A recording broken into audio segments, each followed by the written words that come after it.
In the 41st millennium, hope is a commodity so scarce it is traded for ammunition. On the hive world of Vanaxis. 7. Inquisitor Vex did not trade in hope. He traded in attrition. From the command bunker buried 50 meters beneath the ferrocrete crust of the planet, the air smelled of recycled sweat ozone and the copper tang of old blood. The tactical hololiths bathing the room in a sickly green glow told the same story they had told for 30 years. Stalemate. Casualty reports from Sector 4C, murmured his voice, gravel-rough eyes fixed on the grain of a vid feed, showing a wasteland of barbed wire and mud. 10 million dead in the last rotation. My lord, a servitor droned from the shadows, its lobotomized brain processing death as mere arithmetic. The cultist lines have advanced 3 meters. Vex rubbed the bridge of his nose. 10 million souls for 3 meters of dirt. It was the arithmetic of the Imperium. Vanaxis 7 was a meat grinder, a planet locked in trench warfare against a chaos uprising that had turned the sky into a weeping wound of acid rain. He was a man of absolute faith, Vex. He believed in the God Emperor. He believed in the purging flame. But tonight, watching the artillery thunder silently on the mute screens, he felt the heavy, cold stone of doubt in his gut. The enemy was infinite, the Imperium was crumbling, and he was just a man with a fancy hat and a bolt pistol trying to hold back the tide with a teaspoon. Then the alarm screamed, not the rhythmic pulse of an artillery warning. This was a shriek, a tearing sound that bypassed the audio receptors and vibrated directly in the teeth. Status Vex barked, leaning over the console. Is it a warp rift? Are they summoning a greater demon? Negative, negative. The tech priest's mechanical dendrites flailed. Readings are wrong. No warp signature, no Geller field fluctuation. It's reality is bleeding, Lord. On the main screen above the desolate expanse of no man's land, the sky tore open. It wasn't the purple bruise of the warp. It was a wound of deep arterial crimson, a hole in the fabric of physics that didn't swirl. It dripped. It smelled even through the sensors of old dried blood and gunpowder. And then something fell out.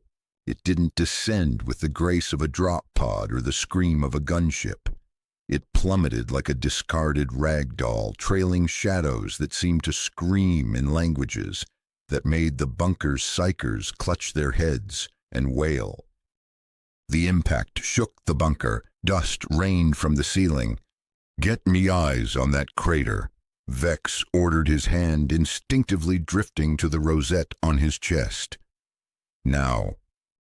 The camera zoomed in. The crater was 30 meters wide, a scar in the mud between the Imperial trenches and the cultist fortifications.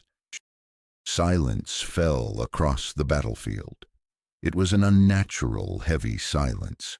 10 million soldiers on one side, a horde of screaming heretics on the other, and for a heartbeat, nobody fired. They were paralyzed by the sheer biological wrongness of what lay in the pit.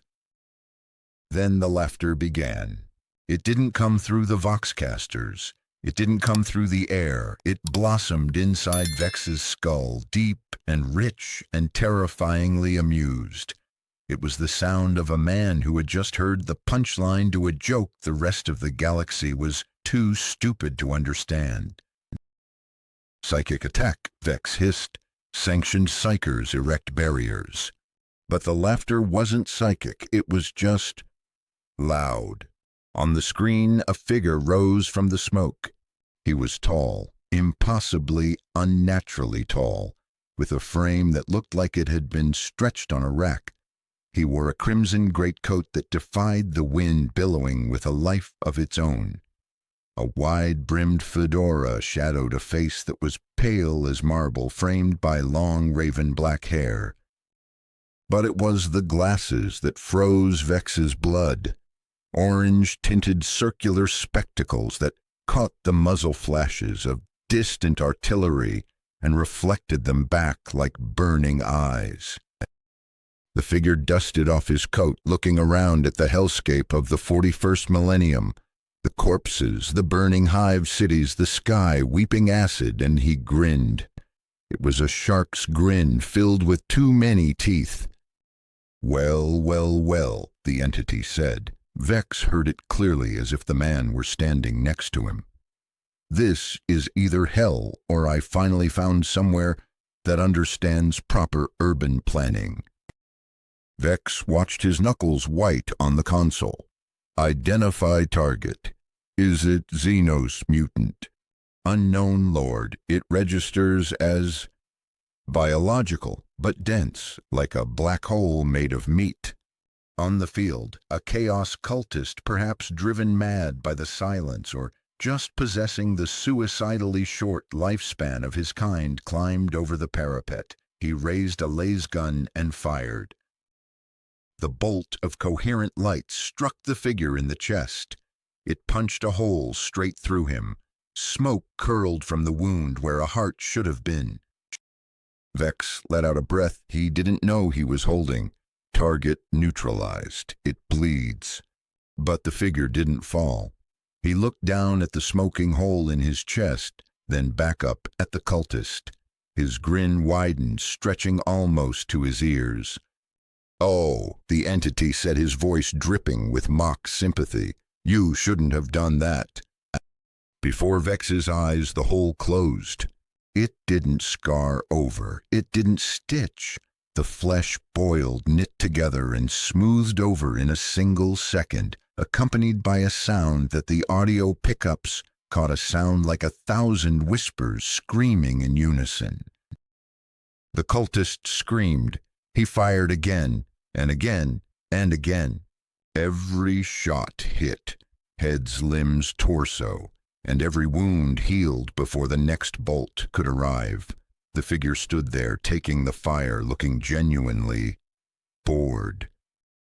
"Is that all you've got?" the entity asked, sounding disappointed, like a parent watching a child fail a math test. "Because where I come from, Nazis put up a better fight than this." Vex blinked. "Nazis? What is a Nazi?" "Ancient Terra history." Lord, the tech priest whispered, trembling.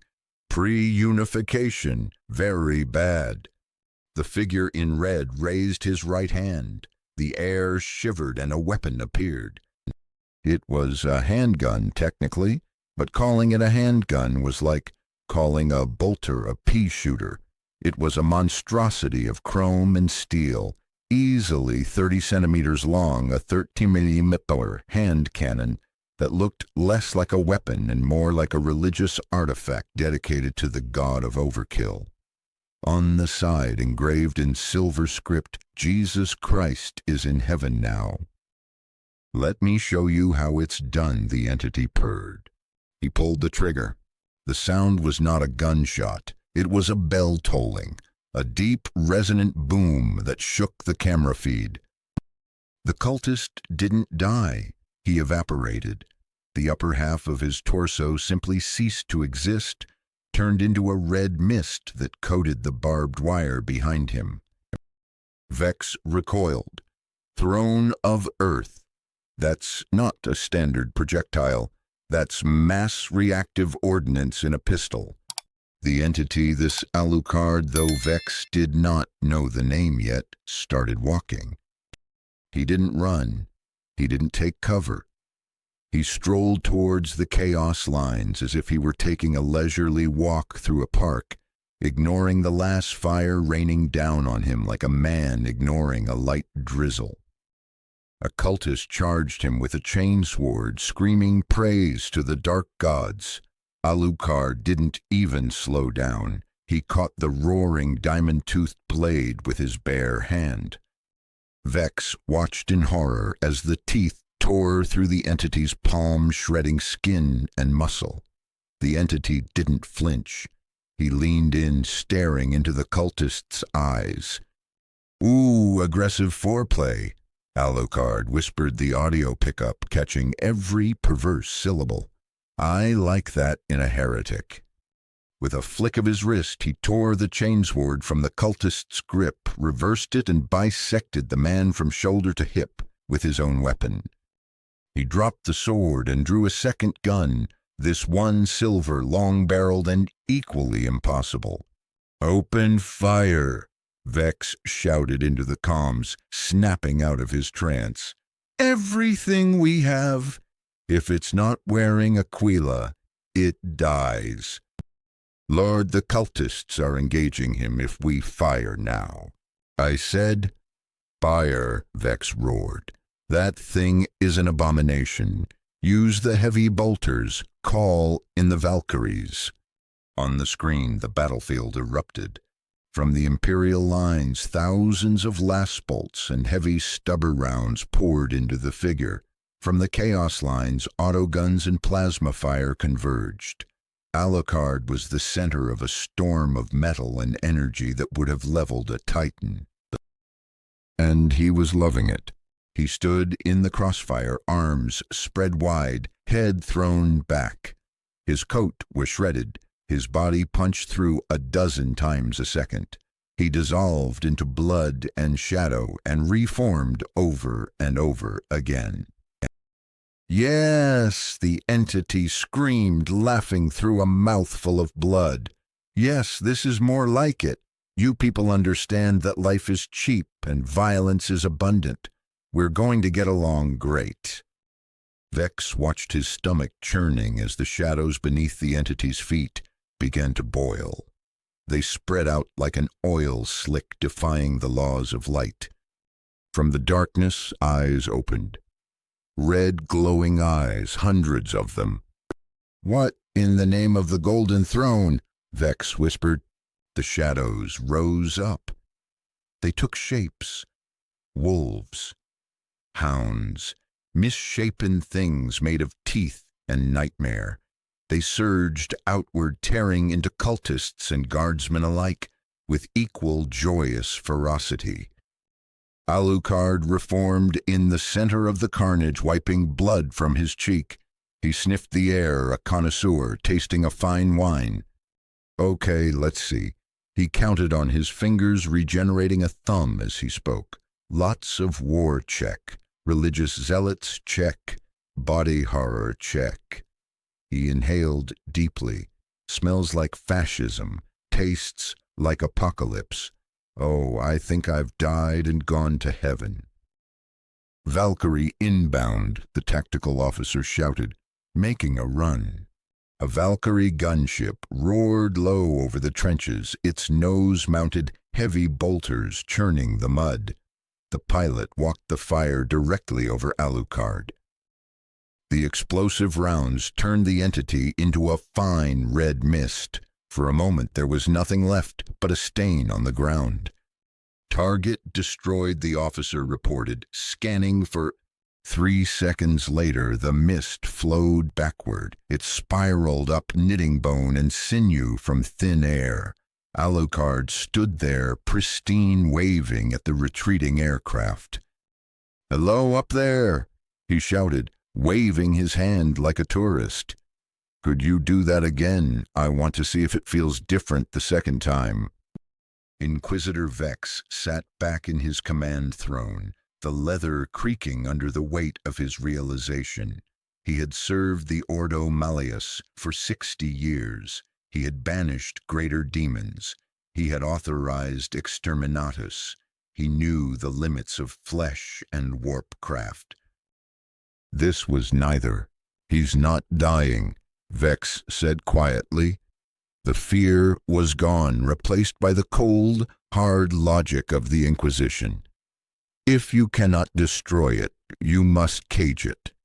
"Sir, cease fire," Vex ordered. "All units cease fire." "But Lord, we are wasting ammunition on a hurricane," Vex snapped. "Prepare the containment protocols. Null field generators. Hexagrammic wards. Get the Exorcist chapter on the Vox line. Tell them we have a situation. He looked at the screen where Alucard was currently drinking from the throat of a screaming cultist, like it was a juice box. "Prepare the null chamber," Vex said, his voice dropping to a whisper. "We're going to catch a monster." On the battlefield, Alucard tossed the drained corpse aside and looked directly into the surveillance camera, his orange glasses glinting. He winked. Vex shuddered. The game had changed. The 41st Millennium had just gotten a new player, and he wasn't playing by the rules.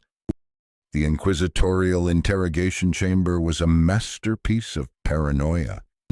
It was a cold, spherical sanctum buried even deeper than the command bunker, a place where geometry went to die. The walls were lined with hexagrammic wards etched in blessed silver patterns, so complex they made the eyes water and the stomach churn just to look at them. In the corners, null field generators hummed with a sound that wasn't a noise but an absence, a sucking void that stripped the air of psychic resonance, leaving even the strongest souls feeling hollow gray and diminished. Inquisitor Vex stood behind the armored viewing port, his hands clasped behind his back to hide the tremor in his fingers. He breathed in the scent of sacred oils and sanctified promethium, trying to ground himself. Inside the chamber, the monster sat on the interrogation throne. They had bound him with blessed chains thick enough to anchor a battleship. They had pumped the room full of neurotoxins that would fell a tyrannid carnifex.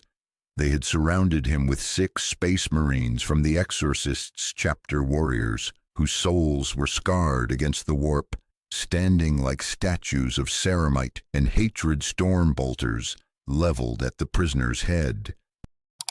And Alucard was bored. He sat there, wrapped in those heavy chains, head lolling to the side. His sunglasses were gone, revealing eyes that were pools of magma burning with a lazy, predatory intelligence. He looked at the exorcists. He looked at the wards. He looked at the null generators. Then he looked directly at the mirrored glass, straight into Vex's soul. So Alucard's voice came through the Vox speakers, distorted but impossibly cheerful. "Is this the part where you ask me about my feelings? Because I should warn you, I'm very in touch with my emotions, mainly the ones that involve creative violence." Vex pressed the rune for the intercom. "You will answer our questions, creature, or we will employ enhanced interrogation protocols." Alucard's grin widened, splitting his face. "Oh, I love enhanced interrogation. Last time someone tried that, I bit off his fingers and made him watch while I ate them. Good times." One of the exorcists shifted. It was a microscopic movement, a tightening of a ceramite gauntlet on a bolter grip, but it betrayed a discomfort that shouldn't exist in a transhuman warrior. The null field should have suppressed any warp entity. It should have left a demon gasping weak, flickering in and out of reality. Alucard just looked like he was waiting for room service. "What are you, Vex?" demanded, his voice flat. "Demon Xenos. Some new breed of warp spawn." "I'm a vampire," Alucard said, speaking slowly as if explaining quantum physics to a golden retriever. "You know. Drinks blood, lives forever, looks fantastic in a long coat." He paused, tilting his head. "Although I'm starting to think you people don't have vampires here, which is just sad. What kind of grimdark hellscape doesn't have vampires?" "Vampires are myths," Vex stated, reciting the imperial truth. "Lies created by chaos cultists to mask the truth of demonic possession." Alucard laughed. It was a dry, rasping sound in the dead air of the null chamber. "Oh, honey, I've met demons. They're adorable, like angry puppies made of emotions. I am something much older than your ruinous powers. Vex signaled the tech priest at the console. Proceed with biological analysis.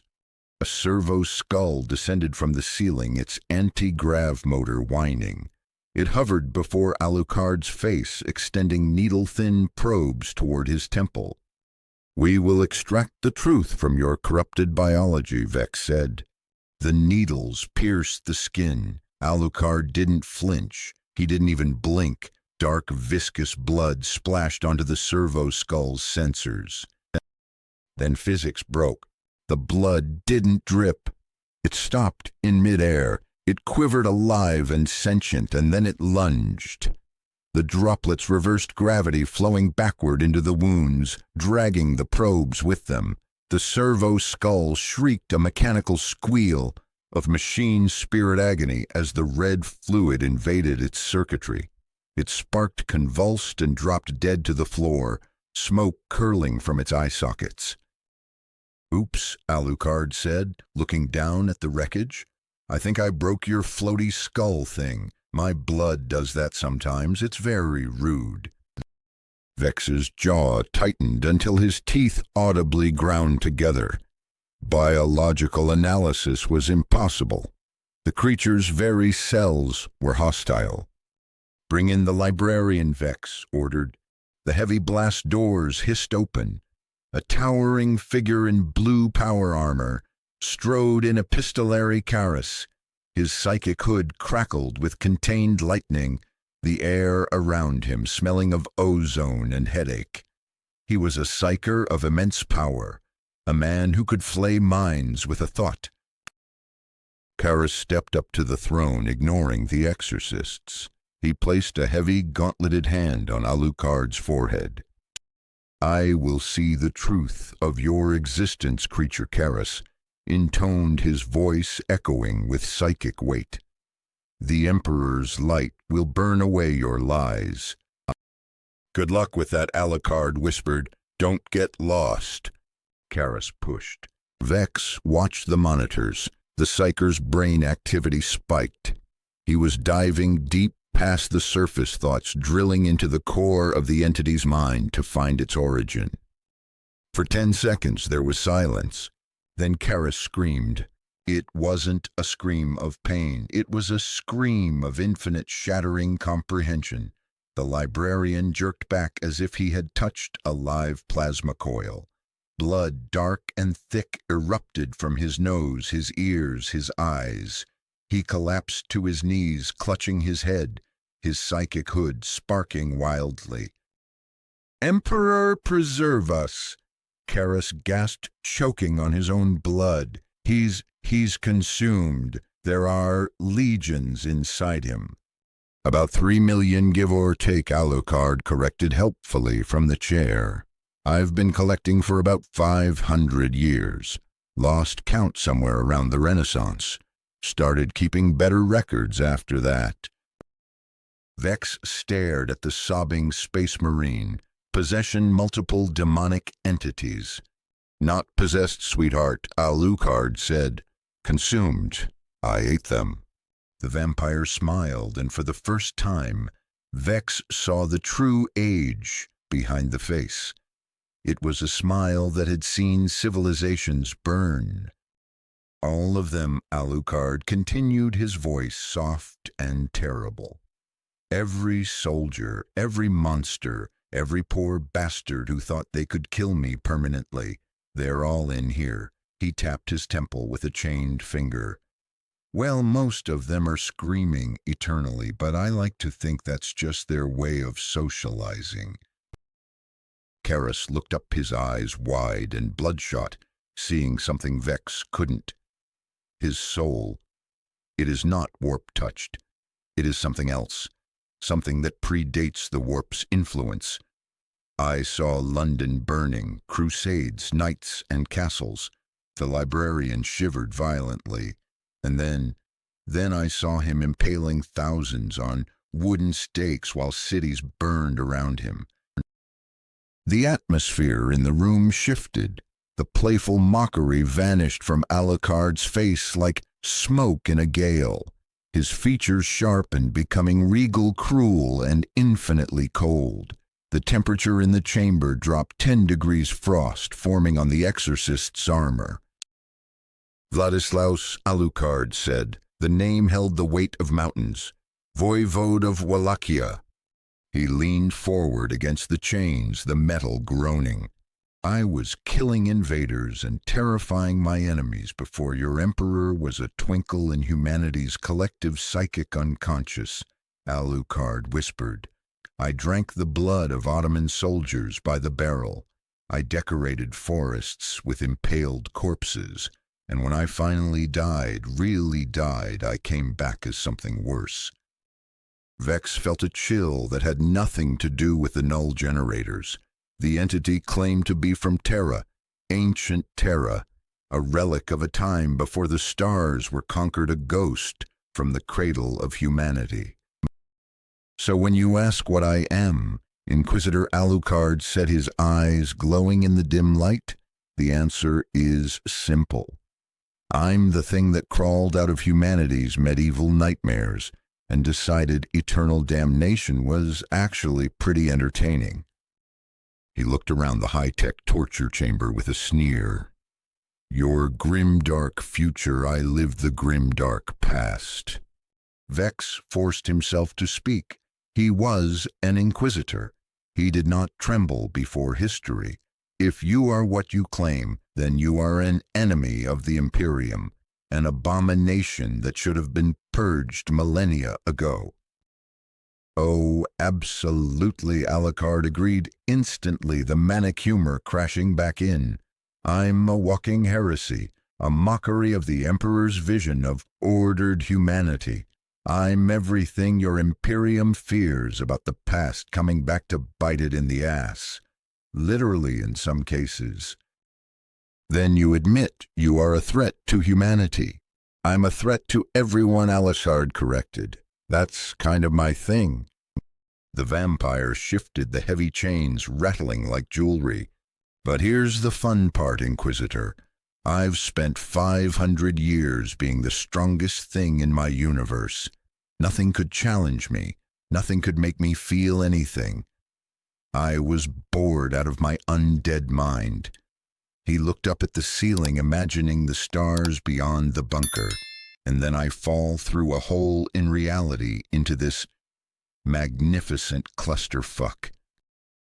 Alucard's eyes locked onto Vex's again, and suddenly, finally, there are things that might actually make me work for it.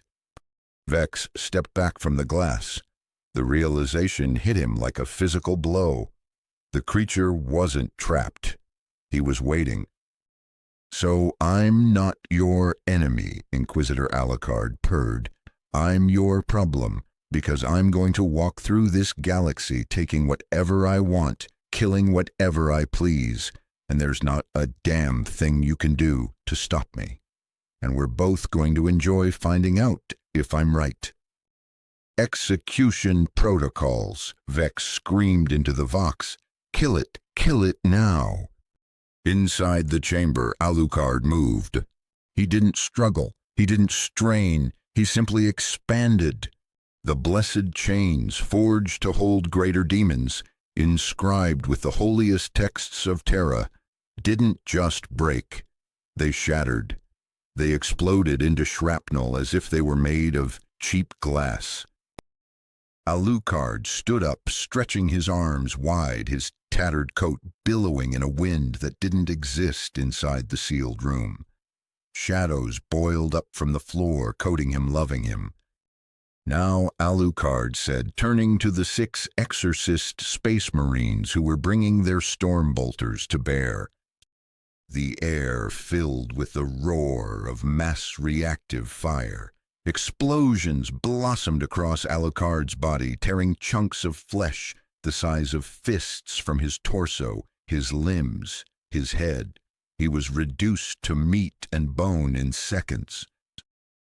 But even as he disintegrated, Vex heard the voice in his head, clear and laughing. Let's talk about getting me out of this depressing little box. Alucard's telepathic voice echoed so I can see what else this wonderful nightmare of a universe has to offer. The firing stopped. The smoke cleared. The walls were painted red. Target eliminated. The squad sergeant reported, his voice uncertain. Then the blood on the wall moved. It defied gravity. It flowed together, droplets becoming streams. Streams becoming torrents, all rushing back to the center of the room.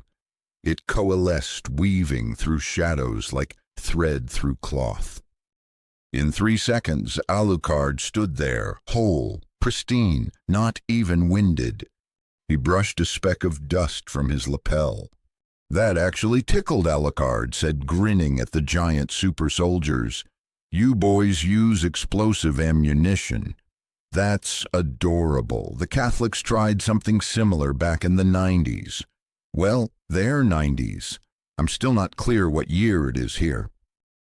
Sergeant the librarian, still on his knees, screamed a warning, fall back now. But Alucard was already moving. Alucard moved. It wasn't speed.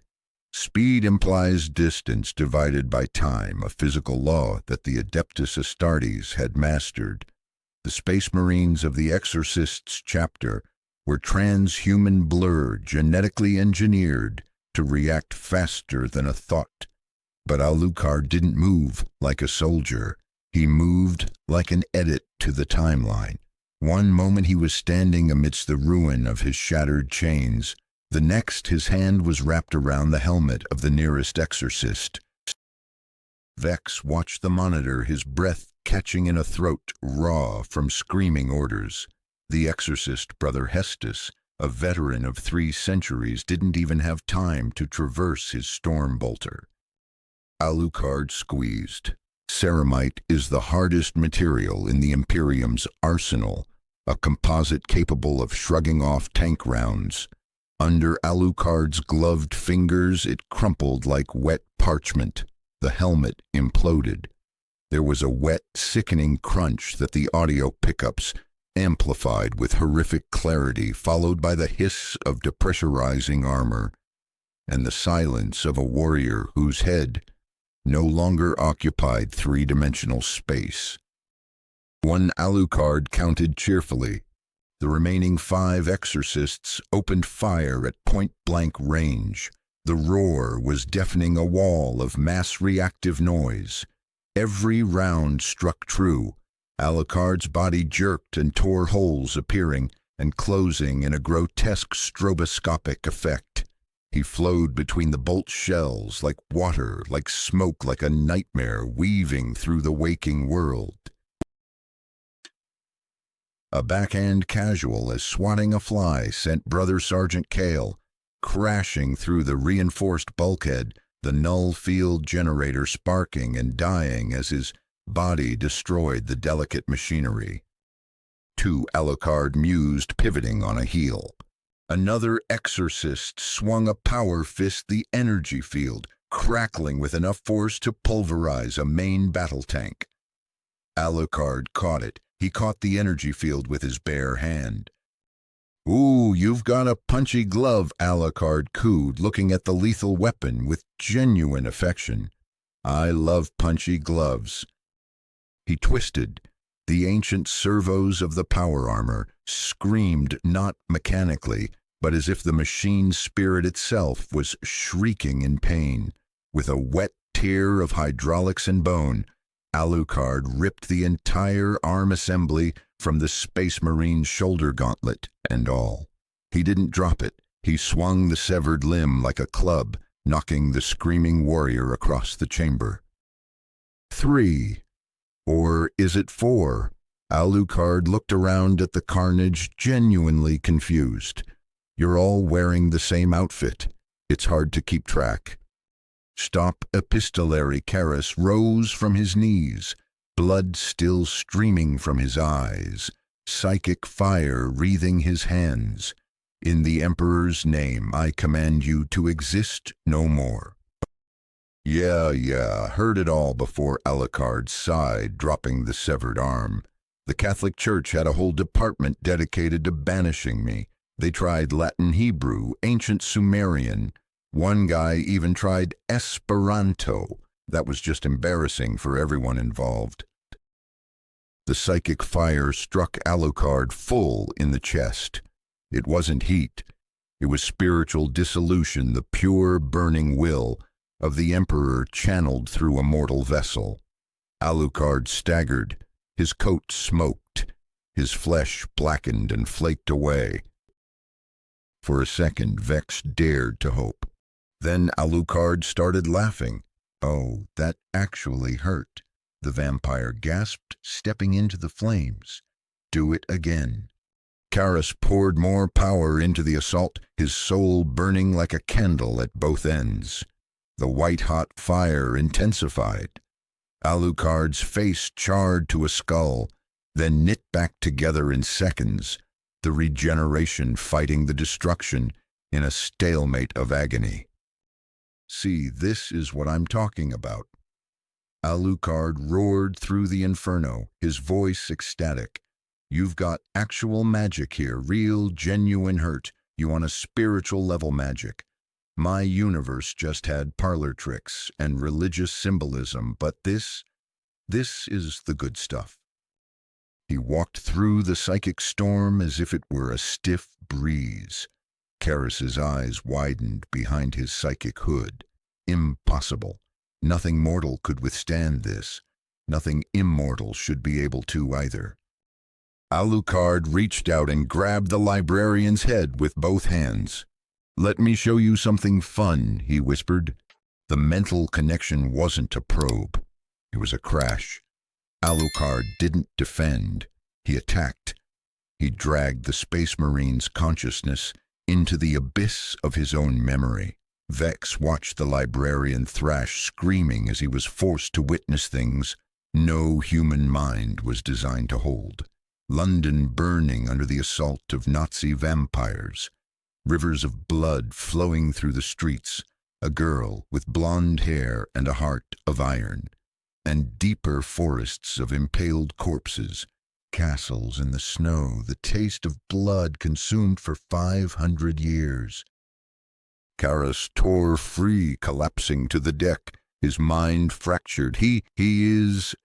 Complicated Alucard finished for him, stepping over the fallen psyker. "But I'll give you the short version. I'm something your emperor might actually find interesting if he weren't busy being a corpse." "Heresy?" Karras gasped. "Obviously." Alucard walked toward the sealed blast door. "Now I've been a good little abomination and answered your questions. Time for me to leave before you call in something bigger and I have to get mean." Vex slammed his hand onto the control console. He was an Inquisitor. He did not lose. "Seal all exits," Vex ordered, his voice cold. "Flood the chamber with blessed promethium. Burn it." Inside the chamber, Alucard stopped. He looked up at the nozzles in the ceiling. "Finally," he said, hearing the order through the glass. "I was wondering when you'd try fire. Although I should warn you, I've been burned at the stake twice. It never takes..." The nozzles opened. Liquid fire, blessed by the ecclesiarchy and burning hot enough to melt ceramite, poured into the room. Alucard stood in the center, letting the fuel pool around his boots. "You know what's funny?" he called out to Vex, his voice calm amidst the rising fumes. "In my universe, I served a woman named Integra Hellsing. She was human, mortal, fragile by any objective measure. But she gave orders, and I followed them." "Burn him," Vex whispered, his finger hovering over the igniter. "Do you know why?" Alucard continued. "Because she earned it. She stared at a vampire that could slaughter armies and never blinked. She commanded without fear. Your Imperium, though." The fuel reached his waist. "You see something you don't understand, and your first instinct is to kill it. No curiosity, no negotiation, just immediate escalation to burn the witch. It's boring, Inquisitor." Vex hit the igniter. The chamber became a star.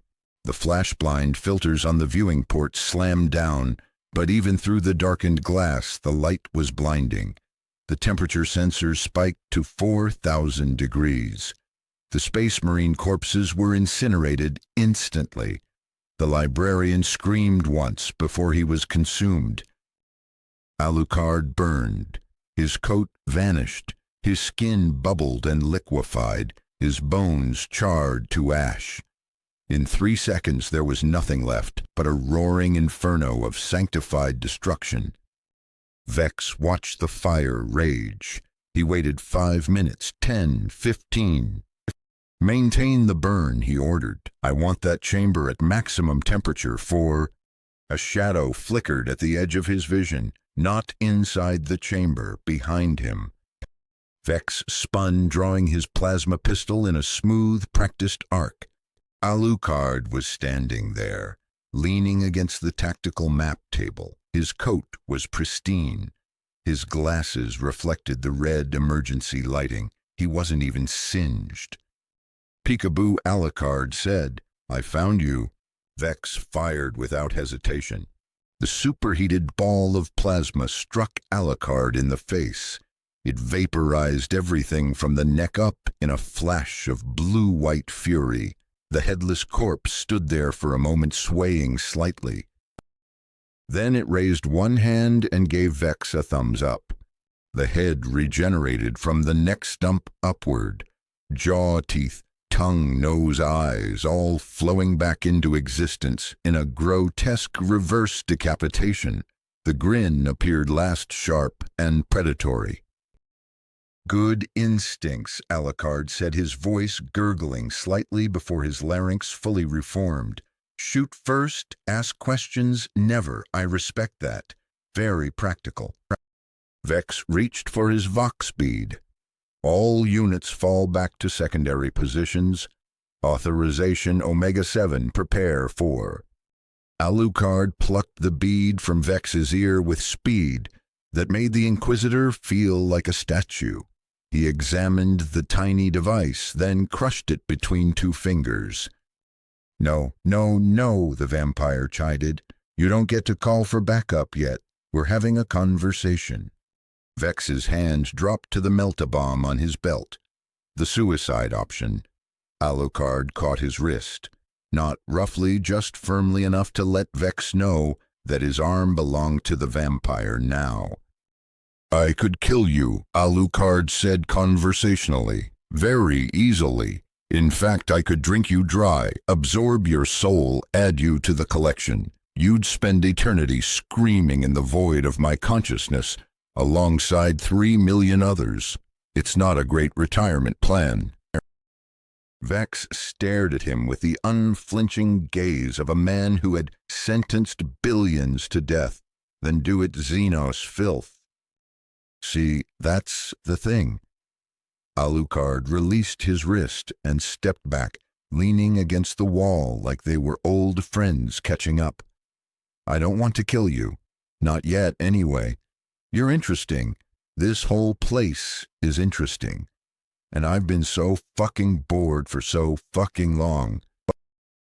He gestured expansively at the bunker around them, the Gothic arches, the purity seals, the skulls. Do you have any idea what it's like to be a mortal Inquisitor? And I don't mean your Emperor's half-dead on a throne immortality. I mean truly unkillable. Alucard's expression shifted. For a split second, the mockery vanished, replaced by a deep, crushing weariness. After a while, you stop hoping for death. You start hoping for something, anything that can make you feel again. A worthy opponent, a real challenge, a war that might actually test you. He spread his arms wide. And then I fall through a hole, in reality, into the 41st millennium, where there is only war. Endless, glorious, absolutely insane war on every front. Demons that eat souls. Space Marines engineered for slaughter. Aliens that exist specifically to murder you in creative ways. Alucard's grin widened to something manic. "I've landed in paradise." Vex processed this, his mind racing through threat assessments. "You seek conflict. I seek entertainment," Alucard corrected. "There's a difference. Any idiot can start a fight, but finding opponents who can make you work for it, that's rare. The Imperium has 10,000 years of experience destroying things like you." "Sweetheart, there is nothing like me," Alucard laughed. "I'm a one-of-a-kind abomination. Vlad the Impaler turned vampire, turned immortal murder machine, turned into something that even God got bored of punishing." He paused, looking thoughtful. "Actually, does God exist here? You've got an emperor, but I'm seeing a distinct lack of traditional Judeo-Christian theology." "The emperor is mankind's only god," Vex said automatically. "Right. Corpse worship." "Got it." Alucard nodded. "So when I called him a corpse earlier, that was heresy, not just stating observable fact. Good to know." Vex felt the weight of the moment. He was standing in a room with a creature that could kill him before his neurons fired the signal to blink, and the creature was negotiating. "What do you want?" Vex asked. "Excellent question." Alucard pushed off the wall, pacing now, animated. "Short term, I want to walk around without being immediately shot at. I want to see this galaxy you've built. I want to fight some of these demons everyone's so worried about. Maybe eat a few cultists, see if they taste different than regular heretics." He stopped, his eyes narrowing. "And long term, I want to find out if your emperor is actually dead, or if he's just taking the longest nap in human history. Because if he's anything like me, being stuck in one place for 10,000 years sounds dreadfully boring." The temperature in the corridor dropped again. "That," Vex said quietly, "is the most dangerous thing you've said yet." "I know. Isn't it great?" Alucard beamed. "So here's my offer, Inquisitor. You stop trying to kill me, which isn't working anyway and is just wasting everyone's time, and I'll make myself useful." "Useful," Vex repeated, skeptical. "You've got enemies, right? Chaos, cults, Xenos, invasions, rogue psychers. Point me at them. Let me off the leash. I'll solve your problems in ways that will make your exterminatus protocols look merciful." "In exchange for what?" "Entertainment, access, the freedom to wander your nightmare empire and see what fresh horrors it has to offer." Vex considered it. Every protocol demanded termination. Every instinct screamed danger. But he had just watched this creature regenerate from ash. He had watched it laugh off the best the Imperium had to offer. And Vex was a pragmatist. If you cannot destroy the weapon, you aim it at the enemy. "If I agree to your proposal," Vex said slowly, "you operate under inquisitorial oversight. You follow orders. And the moment you step out of line, the moment you threaten humanity, you'll try to kill me again. I'll regenerate again. We'll waste more time." Alucard waved his hand dismissively. "Sure, fine. Whatever helps you sleep at night. But let's be clear, Inquisitor. I'm not your servant. I'm not your weapon. I'm a force of nature that's chosen for now to point myself in directions you find convenient. The second this stops being fun, all bets are off." Vex met his gaze. Understood. Wonderful. The coldness evaporated. "So where do we start?"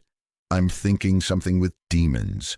I've never fought demons before. Are they squishy? Do they pop when you shoot them? These are important questions." Before Vex could respond, the facility-wide alarms screamed. A junior Inquisitor's voice cracked over the vox panic, vibrating in every syllable. "All personnel to battle stations. Chaos ritual detected in Sector TERS. Multiple warp signatures greater demon manifestation imminent. The cultists are bringing through something big. Alucard's expression transformed. It wasn't just a smile. It was pure, unadulterated, childlike delight. Oh, he breathed.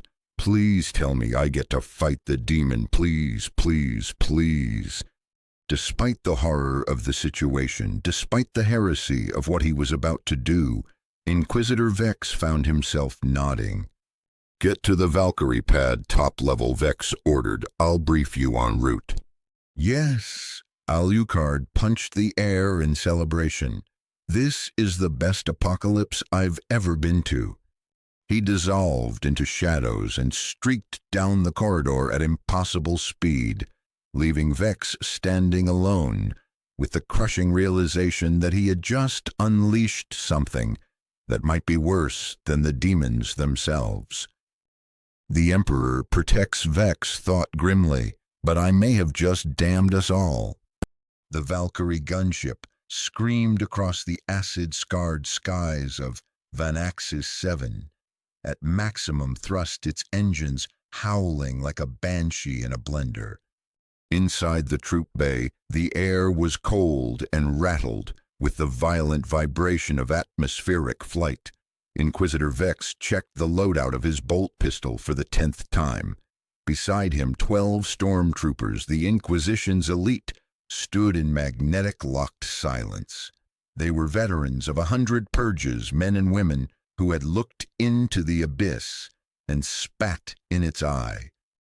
Right now, they were all trying very hard not to look at the vampire. Alucard had his face pressed against the thick armor-glass of the viewing port, like a child on his first trip to the zoo. Below them, the world was ending. Hive City Tertius was a jagged silhouette against a horizon of fire, its spires vomiting black smoke into the clouds. Look at that, Alucard said, his breath fogging the glass. He pointed at a sector of the city that was currently collapsing into a sinkhole of burning promethium. Everything is on fire. I love it. Is everything always on fire here? Frequently, Vex replied, his voice tight. And those spiky bits on the buildings? Alucard continued tracing the Gothic architecture of a distant cathedral. Is that decorative, or does it serve a function? Because it looks like a safety hazard. Gothic architecture serves to remind humanity of its insignificance, before the Emperor's Majesty Vex recited, checking his chrono. So decorative. Got it. Alucard nodded sagely. Bit impractical, though. The gargoyle maintenance alone must be a nightmare. Do you have specialized gargoyle cleaners, or do you just let the soot accumulate for that grim darkness aesthetic? Approaching target zone, the pilot's voice crackled over the Vox, strained and terrified. Inquisitor warp signatures are off the charts. We're reading thermal spikes in the thousands. Whatever they're summoning, it's already partially manifested. Vex stood up, engaging the maglocks on his boots. The Valkyrie banked hard, G-forces pressing them into the deck. Standard demon purge protocols, Vex shouted over the engine roar. We establish a perimeter at 500 meters. Heavy bolter suppression. Wait for armored reinforcements. Or, Alucard interrupted, unbuckling his safety harness. He stood up, balancing perfectly despite the turbulence that was throwing the stormtroopers around. And hear me out here. I could just jump out now and start killing things. Vex stared at him. We have procedures, creature. Strategic positioning, coordinated fire. We do not just... Alucard reached out and yanked the side door lever. The door blew open. The wind screamed into the cabin, a hurricane of sulfur ash and the copper taste of warp static. The noise was deafening. Yeah, procedures are great, Alucard shouted over the gale, his coat whipping around him like crimson wings. But I've been locked in a box for 3 days, and there's a demon down there that needs punching. So I'm going with me gut on this one. We are at 3,000 meters, Vex yelled. Perfect. Alucard stepped out. He didn't dive. He didn't assume a tactical freefall position. He simply stepped into the void as if walking off a curb, plummeting straight down into the burning heart of the war zone. Vex moved to the open door, watching the red figure shrink against the gray backdrop of the clouds. Inquisitor, one of the stormtroopers, said, his voice carefully neutral. Did you just authorize a potential demon-level threat to engage without oversight? No, Vex said, pulling the door shut. I simply accepted that I lack the ability to stop him. He keyed his Vox speed.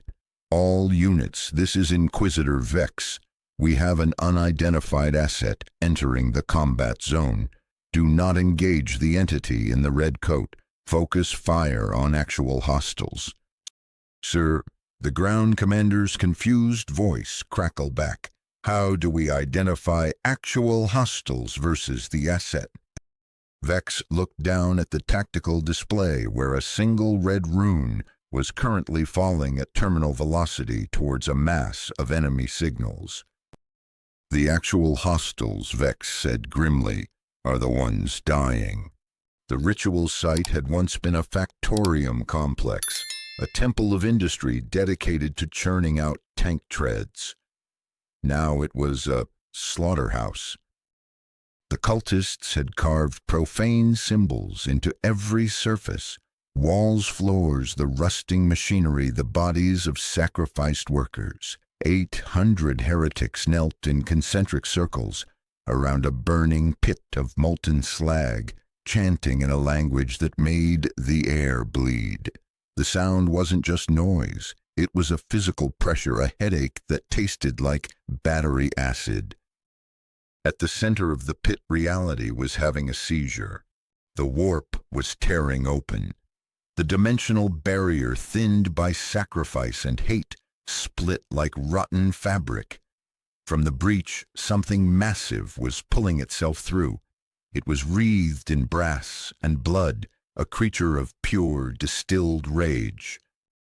A bloodthirster, a greater demon of Khorne. It was 3 times the height of a man possessed of leathery wings that spanned the pit and armed with a brass axe the size of a battle tank's turret. It roared, and the sound shattered windows 3 kilometers away. Alucard hit the ground. He landed in a crouch directly between the cultists and their demon, hitting with enough force to create a crater in the rockcrete 30 meters wide. Dust and pulverized stone exploded outward. The chanting stopped. The bloodthirster halfway through the portal paused. 800 cultists stared. Alucard stood up slowly. He dusted off his shoulders. He adjusted his coat. Then he looked around at the circle of heretics with a smile that was entirely too wide. "Well, hello," he called out, his voice cutting through the silence. "Don't mind me just dropping in. Please continue your spooky ritual. I want to see what happens." The cultists blinked. This was not in the prophecy. The bloodthirster roared again, a sound meant to liquefy the bowels of mortals. "Blood for the blood god." It bellowed the words physically painful to hear. Alucard tilted his head, unimpressed. "Ooh, you've got volume, I respect that. But let me show you what a real monster sounds like." He drew the jackal and the casal. The 2 massive handguns gleamed in the firelight.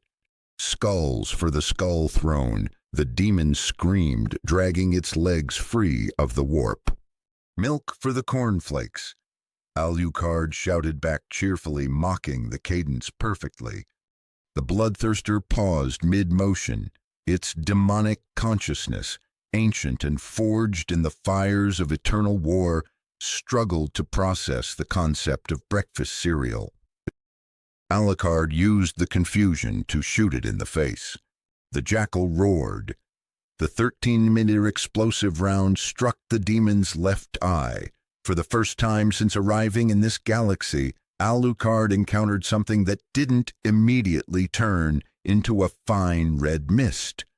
The bullet penetrated, cracking the brass armor and the demonic flesh beneath. But the creature merely jerked back, roaring in annoyance rather than death.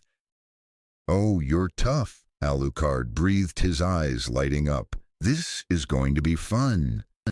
The cultists snapped out of their stupor.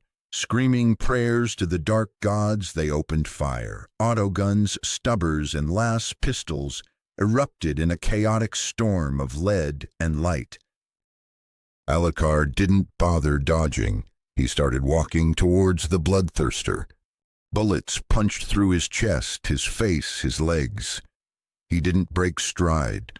The wounds closed as fast as they opened. He raised the jackal and fired casually to his left. The round hit a cultist in the chest, punched through him, and continued through 6 more men standing in a line behind him before burying itself in a support pillar. 7 bodies hit the floor in unison. "You know what I love about this universe?" Alucard asked the screaming horde, firing the Kasol to his right and vaporizing a heavy weapons team. "Everyone commits so hard to their aesthetic. You've got your skull decorations, your spiky symbols, your ominous chanting. It's delightful. You really commit to the bit." A cultist charged him with a chain axe. Alucard caught the weapon, let the teeth grind through his palm, then ripped it away and decapitated the man with a backhand swing. "In my universe, the Nazis tried this whole summoning thing." Alucard continued stepping over the corpse. Thought they could conquer the world with supernatural forces. Spoiler alert. It didn't work out for them. I killed all of them. Every single Nazi vampire. Took me about 30 years, but I'm nothing if not thorough. The bloodthirster was fully manifested now. It leaped from the pit, its wings blocking out the burning sky. It landed with earth-shaking force, raising its axe high. It swung. The blow was fast, faster than anything that size had a right to be. It was a strike that would have cleaved a tank in two. Alucard dodged. He didn't regenerate through it. He actually moved, blurring sideways. The axe slammed into the ground where he had been standing a microsecond before. The impact split the rockcrete, creating a fissure that glowed with warp fire. "Okay, that would have hurt," Alucard admitted, looking at the glowing chasm. "Good to know. No tanking the big axe." He holstered his guns. He crouched, and the shadows beneath him exploded. "Fetch me their souls." Darkness erupted from his body, coalescing into dozens of black hounds with burning red eyes.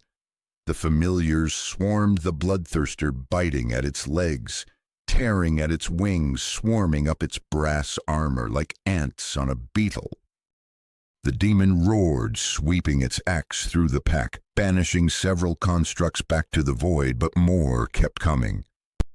"You're not the only one who can play with supernatural minions," Alucard called out, walking calmly toward the demon while his hounds kept it occupied. "Although I'll admit yours has better production values. The whole tearing through reality thing really sells it." The bloodthirster tore the last hound from its throat and crushed it. It spread its wings and launched itself into the air, diving at Alucard with the axe extended like a lance. Alucard looked up. Oh shit! The axe struck him dead center. It didn't just cut him, it obliterated the structural integrity of his physical form. Alucard was cleaved completely in half from the top of his head to his groin. The force of the blow separated the two halves of his body, sending them flying in opposite directions. Blood sprayed across the ritual site in a geyser. The bloodthirster landed, planting one brass-shod hoof on each half of the corpse. It raised its axe in triumph, bellowing to the heavens. Blood and souls for Khorne. High above in the circling Valkyrie, Vex lowered his magnoculars. His heart hammered against his ribs. "Target down," he whispered. "All units move in. We need to contain the demon before it—" "Sir," the pilot gasped. "Look." On the ground, the two halves of Alucard's body didn't stay dead. They liquefied. They turned into a slurry of blood and shadow that flowed together impossibly fast, ignoring the demon's feet. The pools merged. They rose up. Alucard, reformed, standing directly in front of the bloodthirster. His coat was mended. His glasses were back on his nose. He was grinning. That, Alucard said, looking up at the confused demon, was the most fun I've had in decades. Do it again. The bloodthirster froze. In 10,000 years of slaughter, it had never seen something refuse to die with such insolence. "What manner of demon are you?" the creature demanded, its voice shaking the ruins. "I'm not a demon," Alucard said, cracking his neck. "I'm something your chaos gods probably don't have a classification for, which, let me tell you, is refreshing. Back home, everyone knew what vampires were. Here, I'm genuinely novel. It's exciting." The demon swung again. Alucard ducked under the axe blade, the wind of its passage cutting a few strands of his hair. He came up inside the demon's guard and punched it in the knee. It wasn't a normal punch. It was a strike backed by the physical strength of a creature that could catch bullets. The brass armor shattered. The bone beneath cracked. The bloodthirster stumbled. Vex whispered from the Valkyrie, watching the feed. He made a greater demon stumble. "You know what your problem is?" Alucard asked, dancing backward as the demon lashed out with a clawed hand. "You're predictable. Swing the big axe. Roar about blood. Rinse and repeat. It's all very impressive, but there's no creativity." He drew the jackal again. Bang, bang, bang. Eye, throat, chest. 3 shots in rapid succession. The blessed rounds cracked the demon's armor, blowing chunks of warp flesh into the air. "Khorne cares not from whence the blood flows," the demon screamed. "Yeah, I got that from the chanting," Alucard shouted back. "Very on brand. But here's the thing about blood." He dissolved into crimson mist, flowing around the demon's next swing and reforming on its back, clinging to the brass armor like a tick. "I'm really good with it." Alucard slammed both hands onto the demon's spine. Shadows didn't just erupt this time. They burrowed. Dark tendrils punched through the brass, diving deep into the creature's metaphysical core. The bloodthirster screamed, not in rage, in pain. "Oh, you can feel that," Alucard said, sounding delighted, his voice vibrating through the demon's own body. "Good. See, I'm trying something new. Usually I just shoot things or tear them apart. But you're made of warp energy, right? Malleable, conceptual. So I'm wondering, can I eat you?" He pulled. He tried to drain the essence of the demon the way he drained a human. The reaction was violent. The bloodthirster thrashed its aura, flaring with the heat of a dying star. It reached back, grabbed Alucard by the coat, and threw him. Alucard sailed through the air like a missile. He crashed through the wall of a ruined manufactorum, punched through 3 support beams, and disappeared into the rubble of a collapsing silo. The building came down on top of him in a cascade of ferrocrete and twisted metal.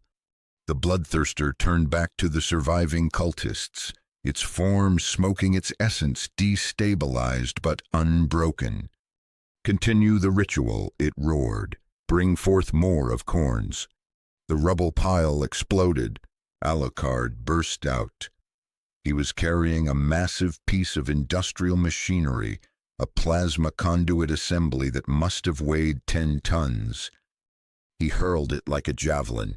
The improvised projectile flew across the courtyard and slammed into the demon's chest, driving it backward into the ritual circle. Warp flames erupted as the demonic essence collided with the profane symbols, creating a feedback loop of supernatural energy. "Sorry, were you monologuing?" Alucard asked, walking out of the dust cloud. His coat was tattered, one lens of his glasses was cracked, but he looked like he was having the best day of his life. "Because I have a strict policy about interrupting villain speeches. It's just good manners." The Valkyrie touched down 200 meters away. Vex and his stormtroopers deployed, weapons raised. "Sir," the stormtrooper sergeant said, watching the scene, "I don't think we're needed here." The bloodthirster rose from the wreckage. It was hurt now, truly hurt. Warp fire leaked from a dozen wounds. It raised its axe, and reality bent around the weapon. This was the killing blow, the strike that channeled Khorne's infinite hatred into a single point. Blood for the blood god. The axe came down. Space cracked. The ground split open to reveal the molten core of the planet.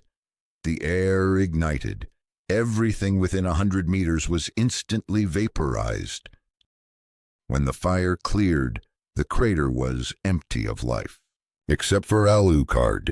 He was a charred skeleton standing in the center of the blast. His flesh was gone. His eyes were gone. He was a blackened framework of bone. But he was standing.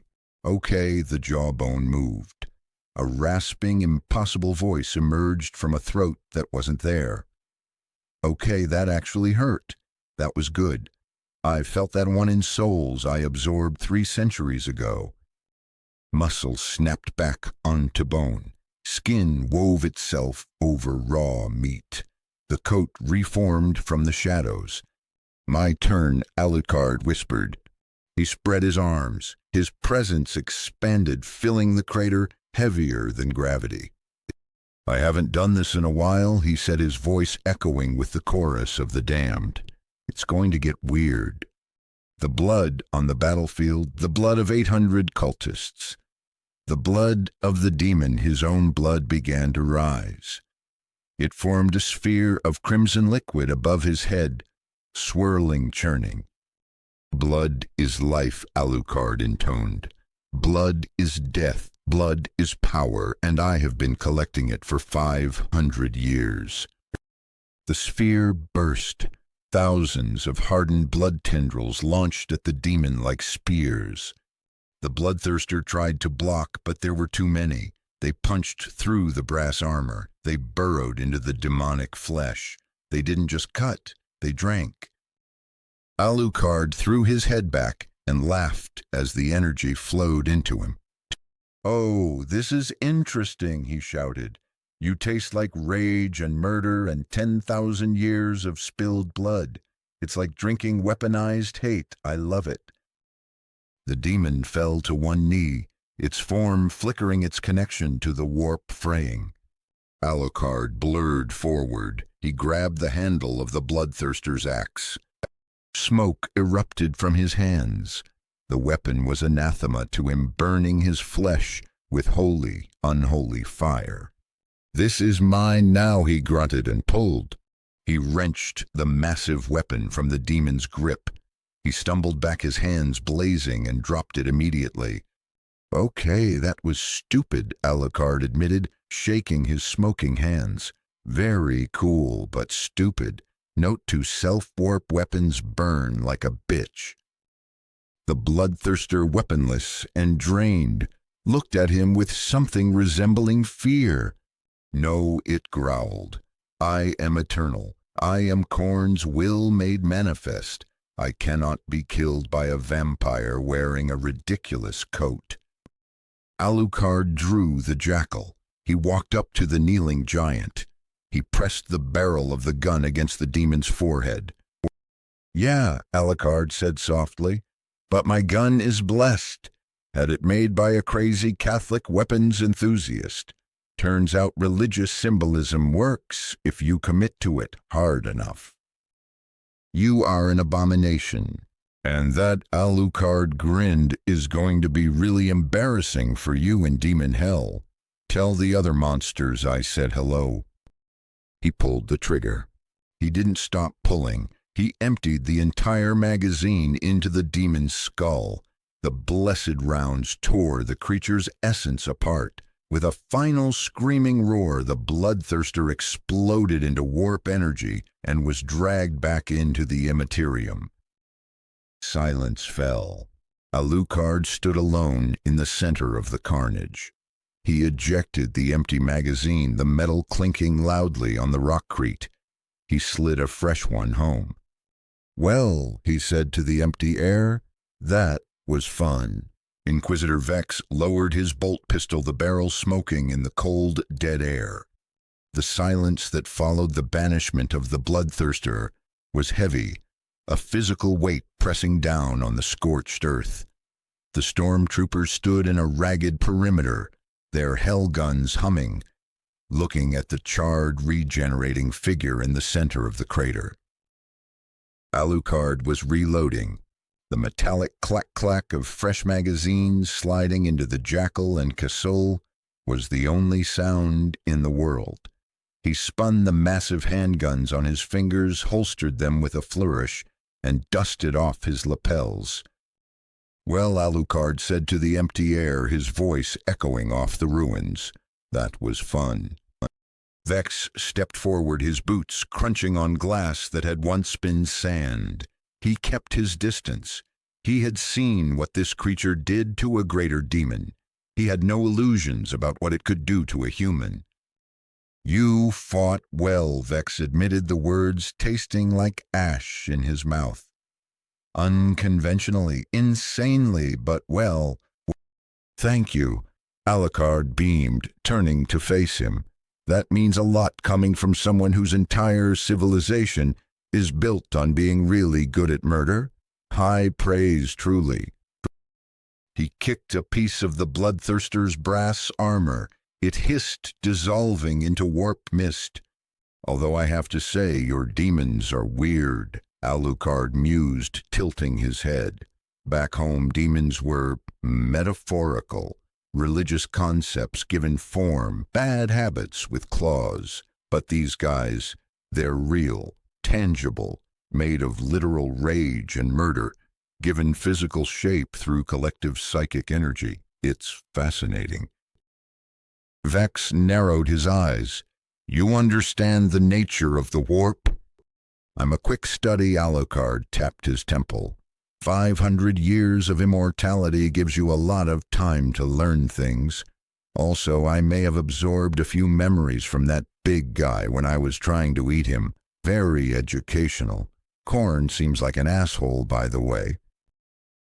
Vex opened his mouth to respond, to condemn the heresy, to demand silence, but his vox speed crackled with a sound that froze his blood. It was the binary scream of a tech priest, frantic and overriding all command channels. "Inquisitor, we have a problem. The ritual site is showing secondary warp signatures. The cultists working wasn't meant to summon one demon. It was a gateway 3 more entities are manifesting." The ground shook, not with the heavy thud of the bloodthirster, but with a rapid staccato vibration. From the shattered remains of the ritual circle, reality began to tear again. Smaller rifts this time, jagged wounds in the air that smelled of sulfur and wet copper. "Contact," a stormtrooper shouted. Things were pulling themselves through. They were red-horned and held jagged blades that wept liquid fire. Bloodletters, the foot soldiers of Khorne. Dozens of them. Then hundreds. They poured out of the rifts like ants from a kicked hill, their shrieks overlapping into a cacophony of hate. "All units fall back," Vex ordered, his mind calculating the odds. They were exhausted, Low on ammo. We need Space Marine support for this volume defensive perimeter at the LZ Go." Or Alucard interrupted, his voice bright with excitement. Vex stopped. He looked at the vampire. "You could just let me handle it," Alucard suggested. "You barely survived a greater demon," Vex snapped. Barely. Alucard looked genuinely offended. "I was having the time of my life. That bloodthirster was the first thing in decades that made me work for it. These little guys." He gestured dismissively at the tide of screaming horrors rushing toward them. "This is just cleanup duty." A bloodletter faster than the rest leaped. It was a blur of red muscle and black iron, its hellblade raised to decapitate the Inquisitor. Alucard moved. He didn't draw a gun. He simply stepped forward and caught the demon by the face mid-leap. His fingers dug into the creature's skull. With a grunt of effort, he slammed it into the ground hard enough to crater the rockcrete, then stomped on its head until it dissipated back into warp energy. See, Alucard wiped demonic ore from his boot. Squishy. More bloodletters poured through, a wave of red death. A normal human force would be overwhelmed in seconds. Alucard drew both guns and started dancing. There was no other word for it. It wasn't a tactical advance. It was a waltz of slaughter. He moved through the demon horde like water, like smoke, like a bad idea that couldn't be killed. The jackal roared its 13mm rounds, punching through demonic bodies, exploding them into mist. The Kazul sang its silver song, the blessed mercury rounds tearing through the warp flesh as if it were tissue paper. "You know what I love about you corn demons," Alucard shouted over the gunfire, shooting one bloodletter through the eye without looking while using its collapsing corpse as a shield against another's blade. "You're so honest. No tricks. No manipulation, just pure, straightforward violence. It's refreshing." A dozen bloodletters converged on him, surrounding him in a circle of blades. Alucard holstered his guns. He cracked his knuckles. He let them come. He caught the first hellblade bare-handed. His palm sizzled the skin, burning away from contact with the warp-forged metal, but he didn't let go. He twisted the weapon free, reversed it, and bisected its owner in a single fluid motion. "Ooh, these swords are much lighter than the axe." He spun the stolen hellblade, experimentally cutting down 3 more demons in a whirlwind of fire and steel. I could get used to this. The stormtroopers, professional killers who had seen things that would break lesser men, stood mesmerized. They lowered their rifles. There was no point in firing. Alucard was everywhere at once. This wasn't combat. It was an artist at work, and his medium was atrocity. Alucard waded deeper into the horde, laughing the entire time. When his stolen sword shattered against a particularly tough demon, he grabbed the creature by its horns and tore its head off with his bare hands. 500 years, Alucard screamed, his voice carrying over the sounds of battle raw, with a manic, terrifying joy. 500 years of being the strongest thing in my universe. Do you have any idea how boring that gets? Every fight was over before it started. Every opponent died before they could make it interesting. He punched through a bloodletter's chest, grabbed its spine, and used the body as a flail to beat 3 more demons to death. But here there's always another fight, always another threat, always something new trying to kill me. His grin was manic now, his eyes blazing crimson. It's wonderful. Vex watched his inquisitorial mind cataloging every detail. The vampire wasn't just strong. He was experienced. Every movement was efficient. This was someone who had spent centuries perfecting the art of murder. But more concerning, he was happy. "Sir," the stormtrooper sergeant whispered, his voice trembling. "Is he laughing?" "Yes," Vex said. "Should we be concerned about that?" "Probably." The last of the bloodletters fell bisected by its own weapon. The rifts pulsed one final time as if the warp itself was reconsidering the investment, and then collapsed, sealing reality shut. Alucard stood in the center of a field of dissipating demon corpses. His coat was shredded. His body was a map of burns and cuts that were already steaming shut. He looked at the closed rifts, and his shoulders slumping. Really?" he called out to the empty air. "That's it. Come on, Corn. Send me something interesting. Where's the Skull Throne guy himself? I want to have a conversation about interior decorating." Vex walked toward him. The stormtroopers formed up behind their discipline, the only thing keeping them from running. "You're not even winded," Vex noted. "Winded, I don't breathe," Alucard said, dropping the dissolving hellblade.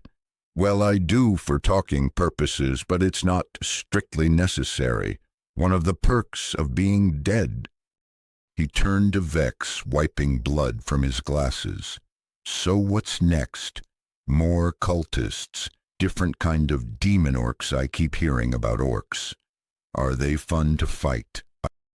"We need to debrief," Vex said, his voice hard. "Catalog your capabilities, understand what you are." "What I am is bored again." Alucard sighed, though the edge was gone from his voice. "Although significantly less bored than I was 3 days ago." He stepped closer to Vex. The stormtroopers' tensed fingers tightening on triggers. Alucard ignored them. He looked down at the Inquisitor, his crimson eyes meeting Vex's augmented gaze. "Here's the thing," Inquisitor Alucard said softly. "I could leave right now, just walk away, and there is not a damn thing you could do to stop me. We both know that." Vex didn't blink. He knew it was true. But Alucard gestured at the battlefield, at the carnage. "This is the most fun I've had in decades. You've got an entire galaxy full of things that want to kill everyone. You need someone who can fight those things and actually enjoy it." "You want to work with the Inquisition," Vex stated. "I want access to your galaxy's greatest hits of horrifying threats," Alucard corrected. "The Inquisition just happens to keep comprehensive records of where all the dangerous things are. It's a mutually beneficial arrangement. I get entertainment. You get a regenerating murder machine pointed at your enemies." Vex looked at the vampire. He looked at the dead demons. He looked at the sky where the warp clouds still swirled. He was a Puritan. He believed in the sanctity of the human form. He believed that the alien, the mutant, and the heretic must be purged. To ally with this thing was to betray everything he stood for. It was a stain on his soul that no amount of prayer would ever wash away. But Vex was also a realist, and the Imperium was losing. He made the choice, the irreversible step. "There would be conditions," Vex said slowly. "Obviously, you operate under inquisitorial authority. You follow orders within reason, and you submit to monitoring." "Sure, fine, whatever." Alucard waved a hand. "As long as you keep pointing me at interesting threats, I'll play nice. But let's be clear, the second this arrangement stops being fun, I'm gone. No hard feelings, just goodbye and good luck with your grimdark future." Vex extended his hand. It was, he realized, the most dangerous handshake of his career. Perhaps the most dangerous handshake in the history of the sector.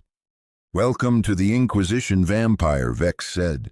Alucard shook it. His grip was cold firm and inhumanly strong. Thanks, Alucard grinned. I promise to only betray you in entertaining ways. As they walked back to the Valkyrie, the stormtrooper sergeant leaned toward his corporal. Are we just going to ignore that the Inquisitor recruited a monster? We recruit psychers, the corporal muttered. We recruit Xenos mercs when desperate. We've even worked with Chaos renegades when the situation demanded it. A vampire is just adding to the collection. That's not reassuring. It's not meant to be. This is the Inquisition. Nothing is reassuring. 3 days later, the Inquisitorial Fortress Monastery on Venaxis 7.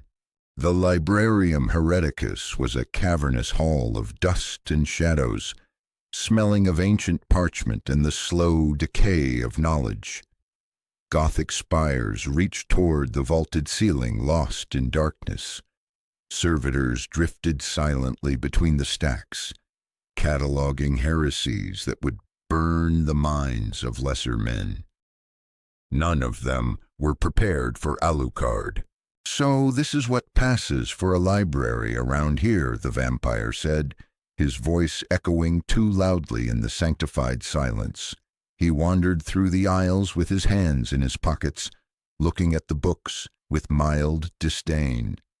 Very Gothic, lots of skulls. I approve of the aesthetic, but have you considered lighting maybe some windows? A nice reading lamp. Inquisitor Vex stood at the central data lectern, the green glow of the hololith illuminating his tired face. We need to determine what you are. The Ordos maintain extensive records of every known threat to humanity. Somewhere in these archives.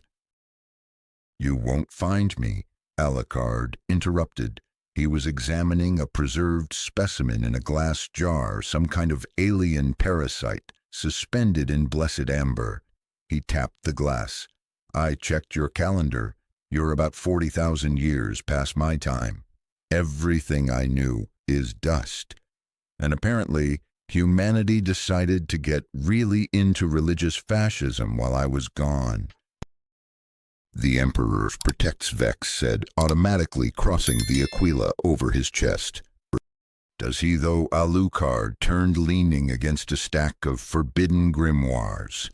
Because from what I've seen, he's been a corpse on a fancy chair for 10,000 years while his empire slowly collapses. That's not protection. That's just really committed dedication to a bit. The 3 stormtroopers stationed around the library stiffened. Safeties clicked off. Vex raised a hand. Stand down. Your heresy is noted, Vex said to Alucard, but for now tolerated. Tell me about the Orks, Alucard said, ignoring the threat. He moved to a different display case, one holding a massive skull with prominent tusks and a jaw that looked like an industrial clamp. Your reports mention them constantly. Green-skinned. Love fighting. Grow from fungus. That last part seems made up. The Orks are a Xenos threat that I want to fight them, Alucard interrupted. They sound fun. Very straightforward. Just combat for combat's sake. No deeper philosophy required. He turned, grinning. When's the next Ork attack? Vex sighed and pulled up a tactical display. The hololith projected a map of the sector. It was a sea of red icons. There is always an Ork attack somewhere, Vex said wearily. They are a persistent threat across the entire Imperium. Persistent or just really enthusiastic? Both. Vex highlighted a system 3 jumps away. Octarius. The Orks have been fighting Tyranids there for decades. The conflict has reached catastrophic proportions. Tyranids are the space bugs, right? Alucard asked. The ones that eat everything, consuming all biomass in their path. Yes, the Octarius War. Has Vex paused, studying the vampire's expression, the sheer hunger in those crimson eyes. You want to go there?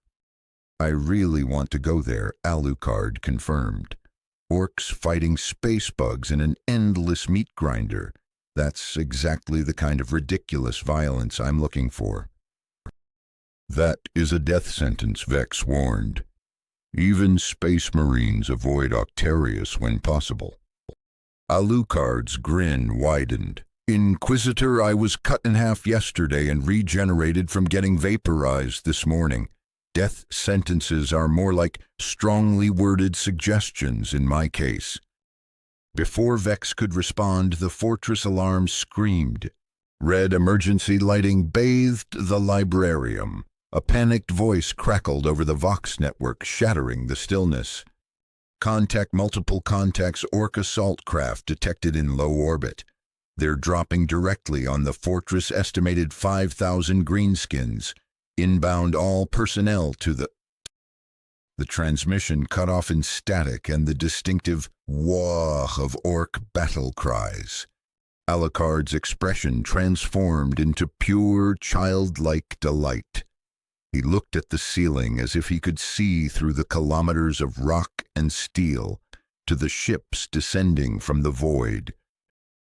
You're telling me, Alucard whispered, the Orcs are coming here right now. We are under attack, Vex said, drawing his weapon. This is the best day I've had in centuries. Alucard was already moving. He didn't run, he dissolved.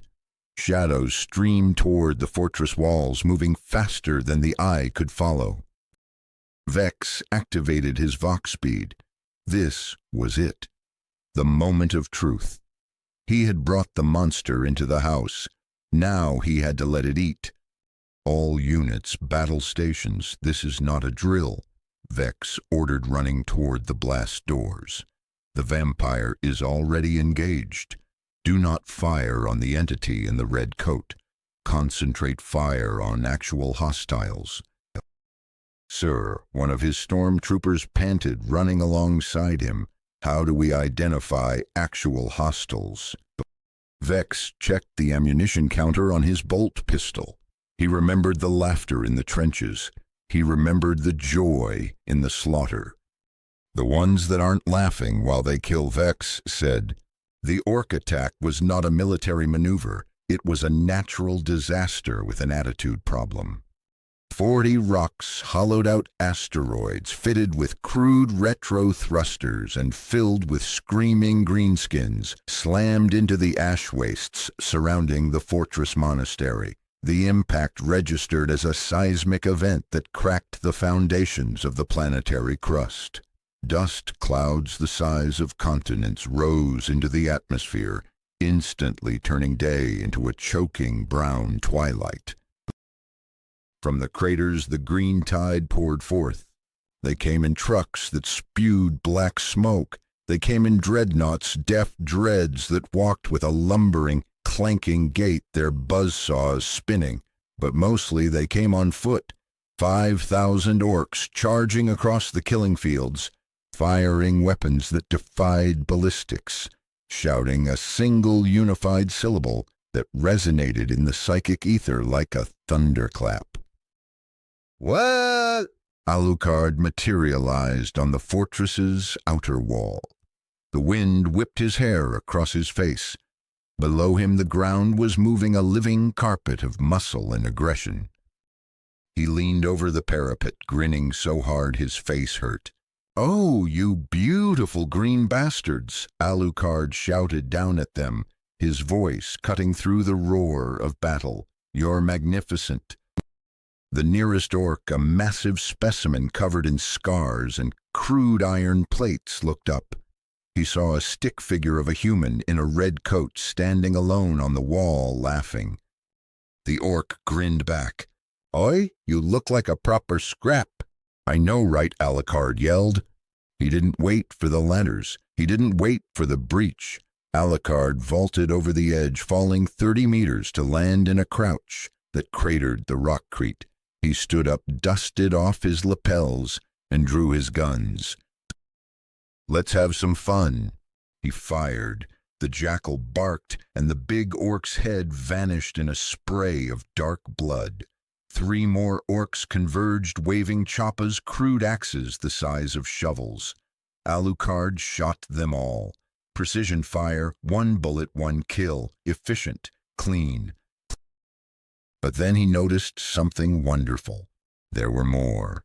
Behind the 3 he killed, there were 6. Behind the 6, 12. They were climbing over the bodies of their fallen comrades, not with fear, but with excitement. They were laughing. "This is amazing," Alucard laughed, spinning the cassol on his finger before blowing a hole through an orc's chest.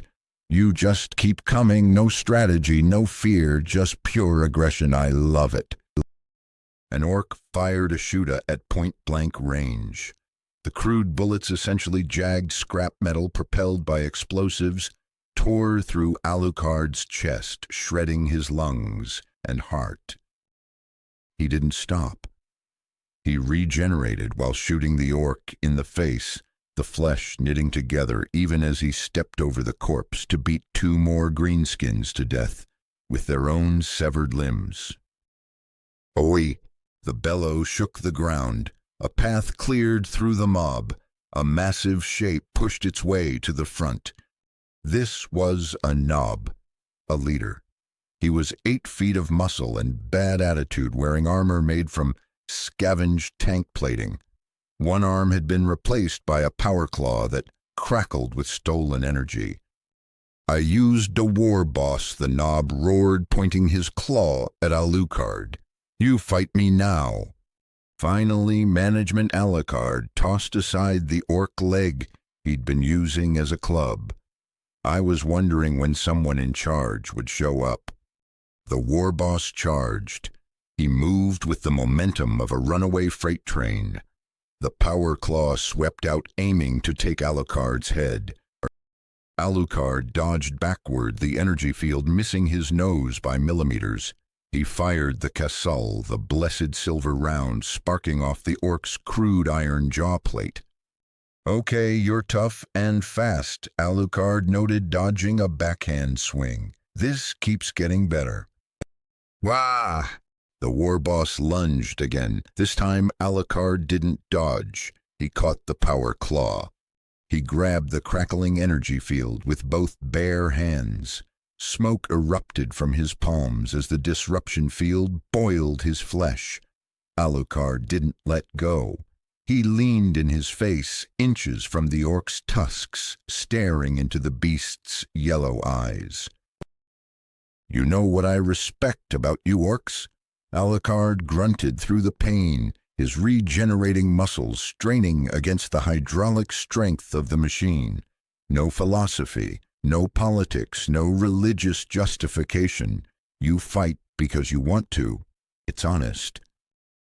He twisted, leveraging his supernatural strength against the orc's mass. He threw the war boss backward. The giant green monster flew 10 meters through the air and crashed into his own troops.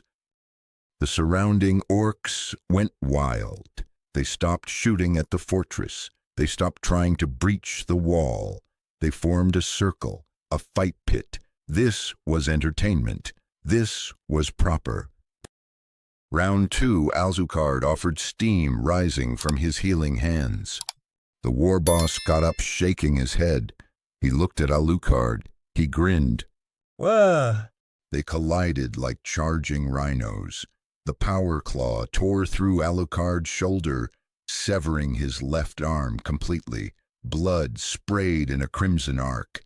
Alucard didn't scream. He laughed. His remaining hand grabbed the orc's throat, squeezing hard enough to crush vertebrae. The war boss staggered but didn't fall.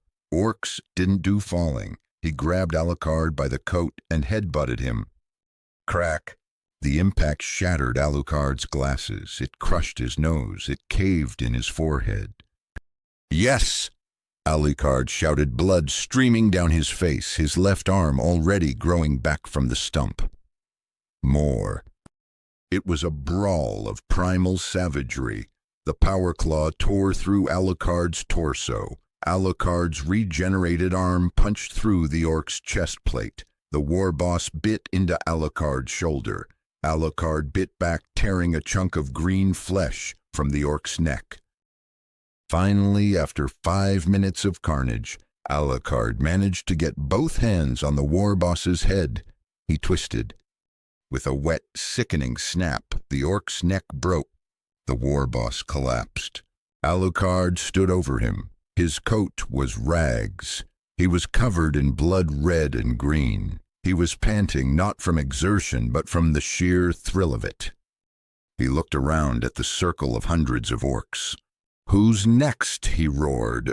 The orcs cheered. In the command center, Inquisitor Vex stared at the tactical display. The red icons representing the enemy weren't attacking the walls anymore. They were clustered in a tight ball around the blue icon of the vampire. "Sir," the tactical officer said, his voice trembling, "the assault has halted. They're just fighting him." On the vid feed, Alucard was standing atop a pile of orc corpses, dual-wielding stolen choppas. He was surrounded by a mob of cheering greenskins who were patiently taking turns to challenge him to single combat. "Get in line," Alucard shouted on the feed, bisecting an orc with a stolen axe. "I'll fight all of you one at a time. All at once, I don't care. This is the most fun I've had since the Vatican." Vex activated his Vox. "Vampire report." Little busy Alucard's voice came back breathless with laughter. "Can I call you back? I'm at orc number, lost count. A lot. It's a lot of orcs." "You are not following tactical protocols," Vex said, pinching the bridge of his nose. "Tactical protocols," Alucard laughed. "Inquisitor, I'm fighting orcs. They don't have tactics. They just run at you screaming. It's beautiful." On the screen, an orc knob, larger than the rest, covered in bionics, stepped forward. He carried a massive shooter that looked like a looted autocannon. "I's the biggest," the knob shouted. "I's the strongest. You gonna get crumped now." Alucard tossed aside the axes. He cracked his knuckles.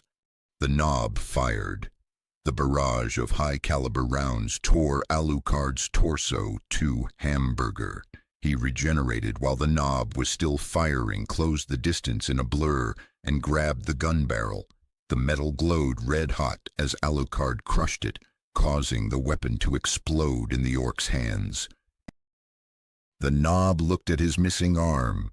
He looked at Alucard. He grinned. Now it's a fair fight. They collided, headbutts, punches. At one point, Alucard let the knob impale him on a severed metal spike just so he could get close enough to tear the orc's remaining arm off. By the time the knob collapsed unconscious but too stubborn to die, Alucard was a mess of gore. Next, Alucard roared, but the orcs didn't attack. The mob went quiet. They looked at the vampire. They looked at his regenerating wounds. They looked at the pile of bodies. "He fights like an orc," one greenskin murmured. "Better than an orc," another agreed. "He's WAAAGH," a third pointed out, growing back his bits. The collective psychic consciousness of the orcs, the WAAAGH energy that greased the gears of their reality, began to turn. A conclusion was reached. It defied biology, it defied logic, but to an orc it made perfect sense. If it fights like an orc, and it wins like an orc, and it enjoys crumping like an orc, he is an orc, the mob declared. A weird orc, but an orc. Alucard, hearing this through his enhanced senses, froze. Then he started laughing. "You think I'm an orc?" he wheezed. "That is the best compliment I've gotten in centuries." In the command bunker, Vex watched in horror. As the fighting stopped completely, the orcs were offering Alucard weapons. They were slapping him on the back. Someone handed him a mug of something frothing and black. Did the orcs just adopt him?" Vex asked. It appears so, sir, the officer replied. They are celebrating. On screen, Alucard took the mug. He drank deeply. He made a face that suggested he had just swallowed battery acid.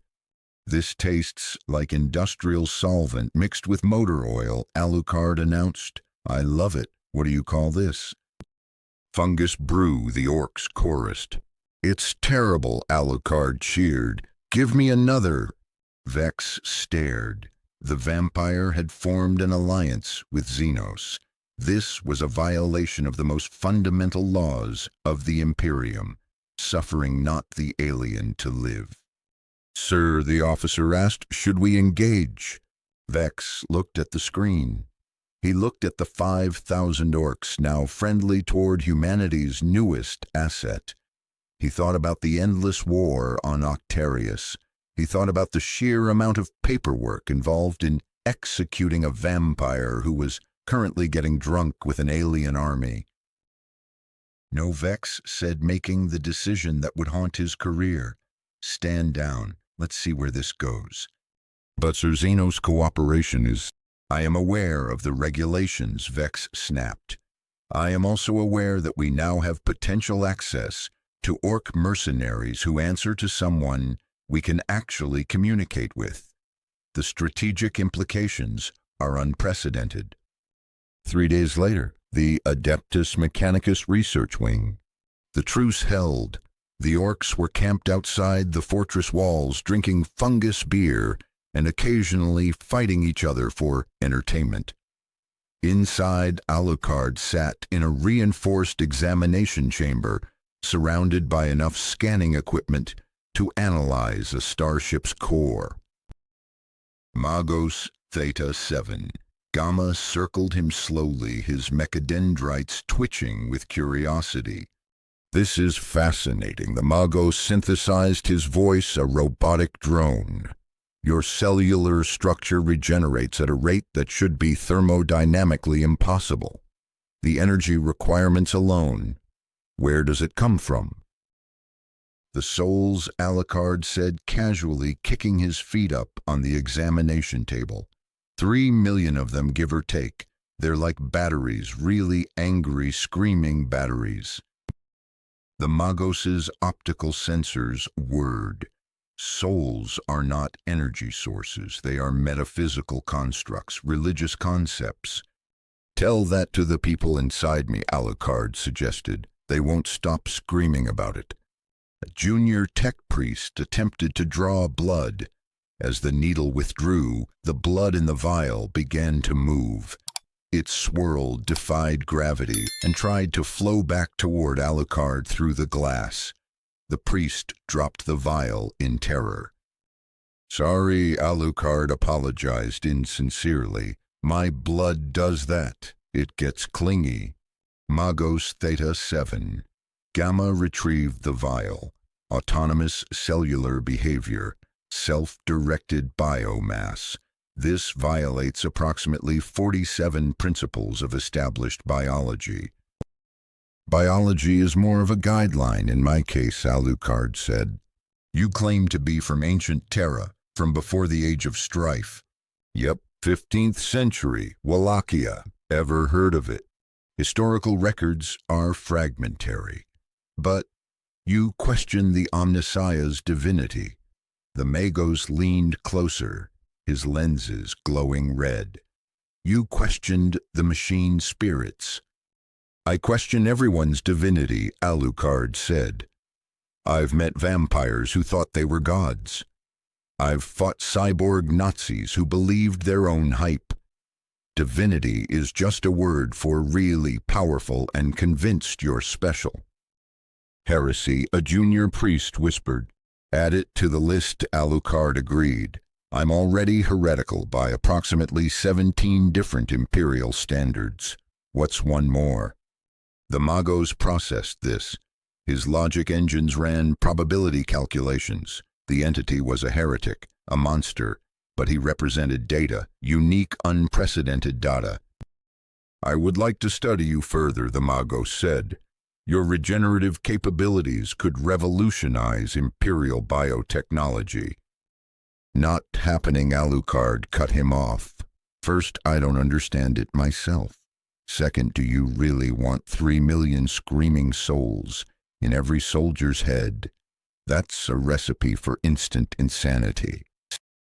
The Astartes endure significant psychological modification.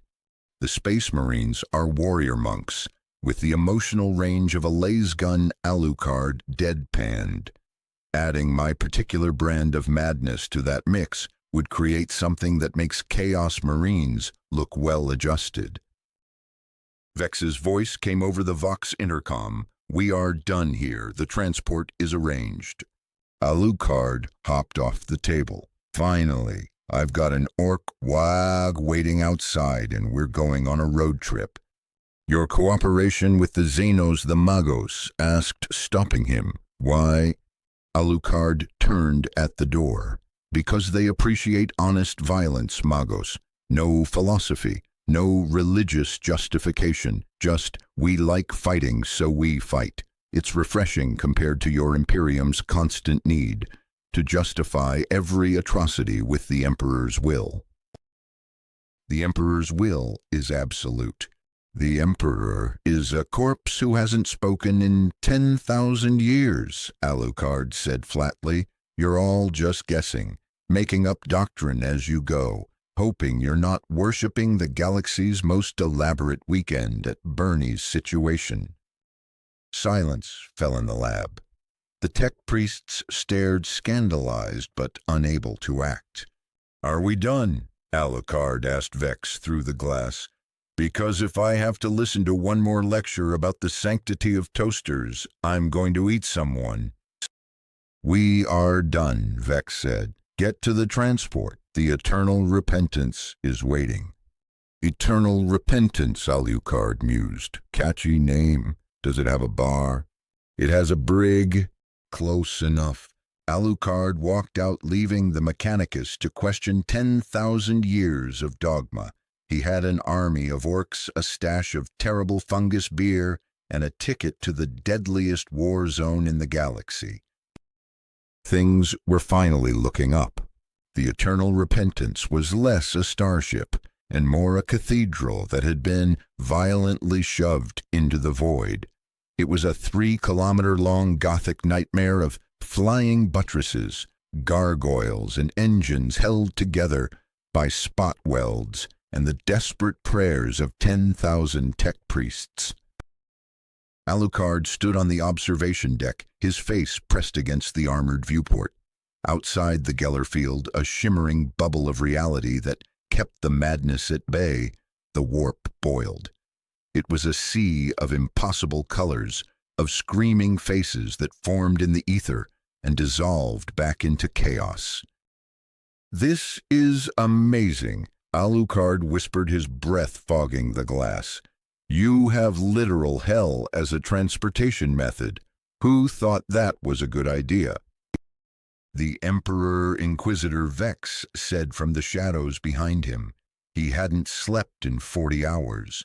He was watching the vampire with the intensity of a man watching a bomb with a faulty timer. Warp travel predates the Imperium, but he perfected it during the Great Crusade. Right. The corpse god. Alucard turned from the window, leaning back against the reinforced plasteel. "I've been running the numbers, Vex. Your Emperor sits on a golden throne sustained by the sacrifice of 1,000 psychers daily correct. He is the Astronomican's light," Vex recited automatically. "He guides humanity through—" "He's eating them," Alucard interrupted. "Let's call it what it is, 1,000 souls a day for 10,000 years. That's 3.6 billion souls." Alucard whistled low and impressed. "That is a hell of a feeding schedule. Even I've only consumed about 3 million in 5 centuries. Vex's hand drifted to his bolt pistol. "You compare the master of mankind to yourself. We're both immortal entities sustained by absorbing human lives." Alucard pointed out, his eyes flashing. "The difference is, I'm honest about being a monster. Your Imperium has built an entire religion around pretending it's necessary. Vex opened his mouth to deliver a rebuttal on the necessity of sacrifice, but the ship beat him to it. The deck lurched violently. The lights flickered from white to emergency red. The klaxon screamed a harsh rhythmic braying that signaled catastrophic failure. Warp breach. The Voxcaster shrieked the voice of the bridge officer, cracking with terror. Geller field fluctuation in sections 12 through 15. Demonic manifestation confirmed, all hands to. The transmission ended in a wet, gargling scream. Alucard's expression shifted instantly from philosophical boredom to radiant delight. He pushed off the wall, drawing the jackal and Kasul. "Oh, good," he grinned. "I was getting bored. Where are the demons?"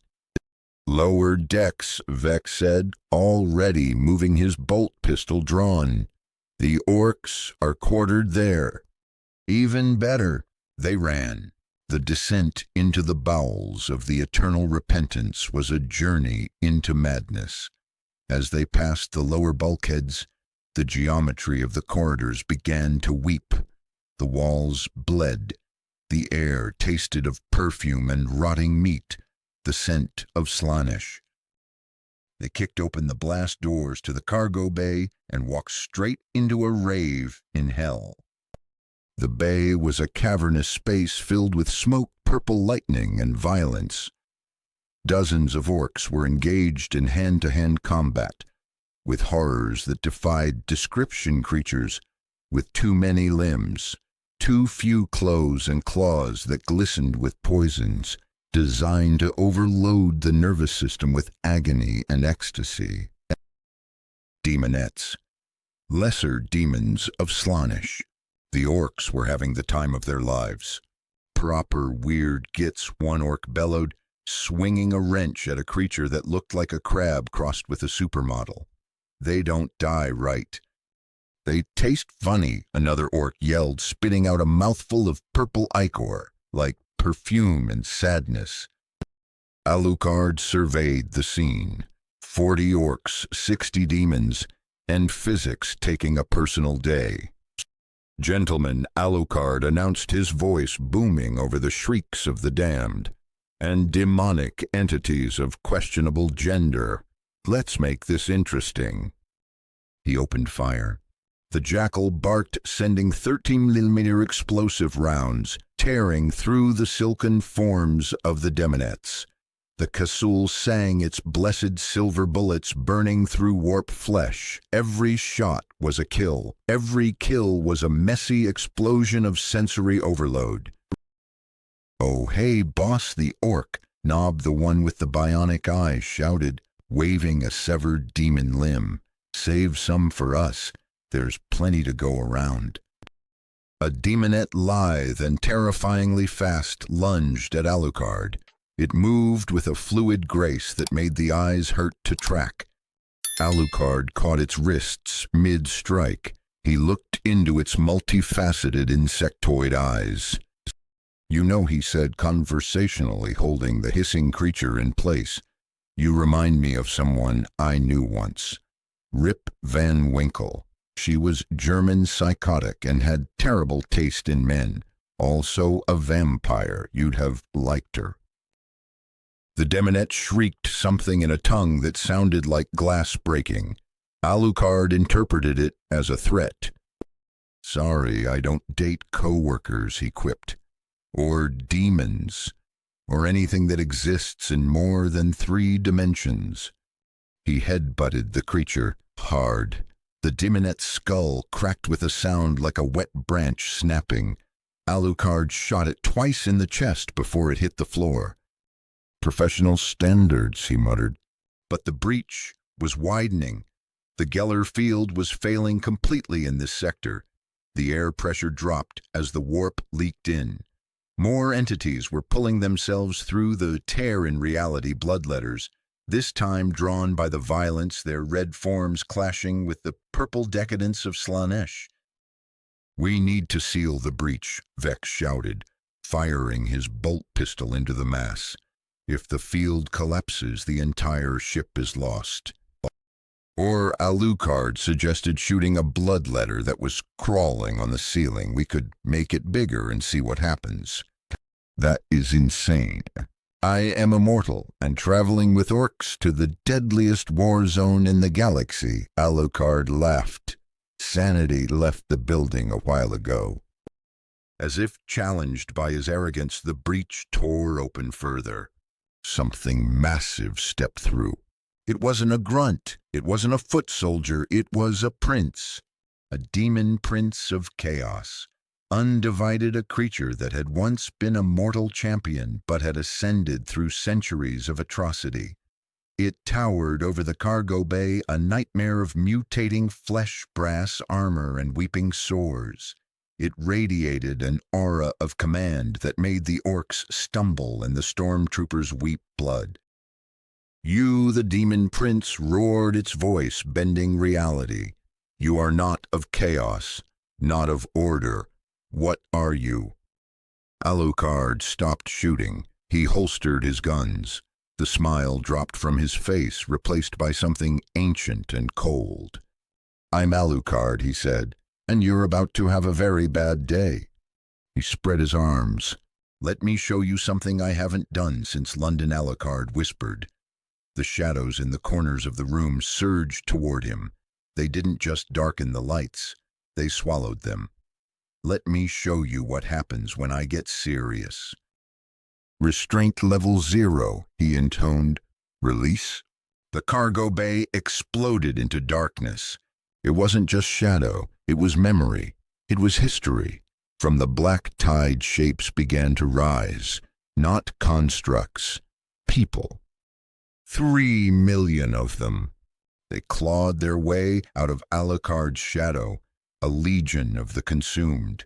Medieval knights in rusted plate armor holding lances, Ottoman janissaries with curved scimitars, Nazi soldiers from the Millennium battalion with hollow eyes, chaos cultists he'd eaten last week.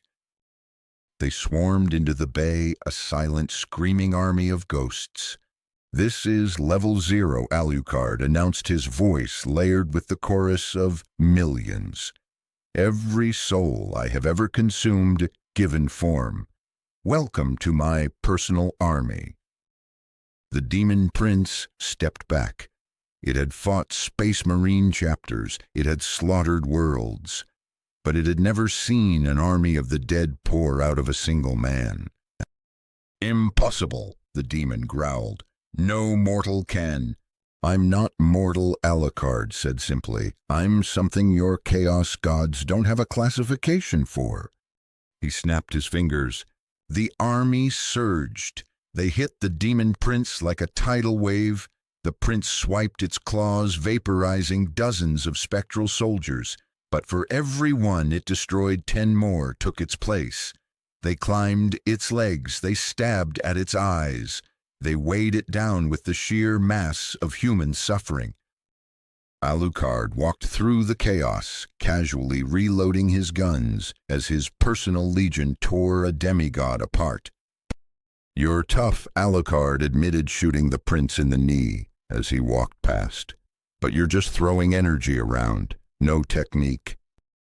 The orcs, who had been watching this display with slack-jawed awe, suddenly started cheering. "Go on, boss," the knob screamed. "Crump the big git." Alucard paused. "Boss, I thought we agreed on equal partners." "You beat a demon prince," the orc shouted back. "That makes you boss." Alucard felt a strange warmth in his chest that had nothing to do with the blood he'd drunk. Loyalty from a bunch of green-skinned psychopaths. It was touching. "All right then," Alucard grinned. "Let's finish this." The spectral army parted. Alucard charged. He slammed into the demon prince, grabbing its central mass with both hands.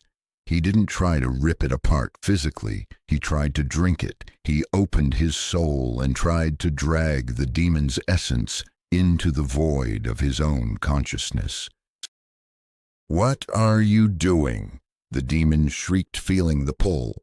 "Seeing if I can eat a demon," Alucard shouted, straining. "It's an experiment." They grappled, vampire and demon, spinning through the cargo bay. But the connection wouldn't hold. The warp essence was too volatile, too alien. It burned like acid against Alucard's metaphysical throat. Inquisitor Vex shouted from the catwalks above. "The Geller field is collapsing. I'm venting. The bay plasma turrets are active."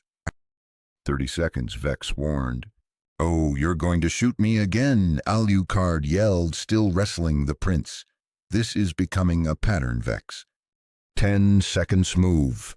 Fine. Alucard gave up on eating the demon. He grabbed it by the throat and dragged it toward the open warp breach. "Change of plans," Alucard growled. "You're going back to Chaos Hell the hard way." He spun and threw the demon prince bodily into the rift. "Tell your Chaos gods I said they're doing a terrible job with interior decorating." Alucard dove for cover behind a stack of crates. The ship's internal defense turrets opened fire. Superheated plasma flooded the bay, turning the air into fire. The spectral army vanished. The lesser demons were incinerated. The warp breach, overwhelmed by the energy surge, collapsed in on itself. Silence returned to the eternal repentance. In the center of the scorched bay, a charred skeleton lay smoking on the deck. Slowly, painfully, meat began to grow back over the bone. Organs knit together. The red coat wove itself from the shadows. Alucard sat up, coughing ash. "Okay," he wheezed, looking at his regenerating hands. "That hurt. That hurt a lot.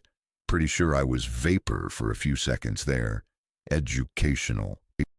Vex descended from the catwalk, looking at the resurrected monster.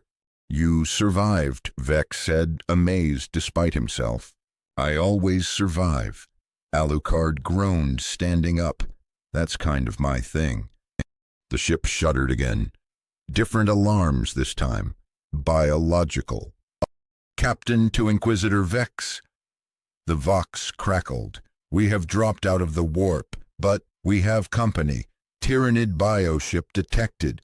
They followed the warp wake. Impact in 5 minutes. Alucard froze.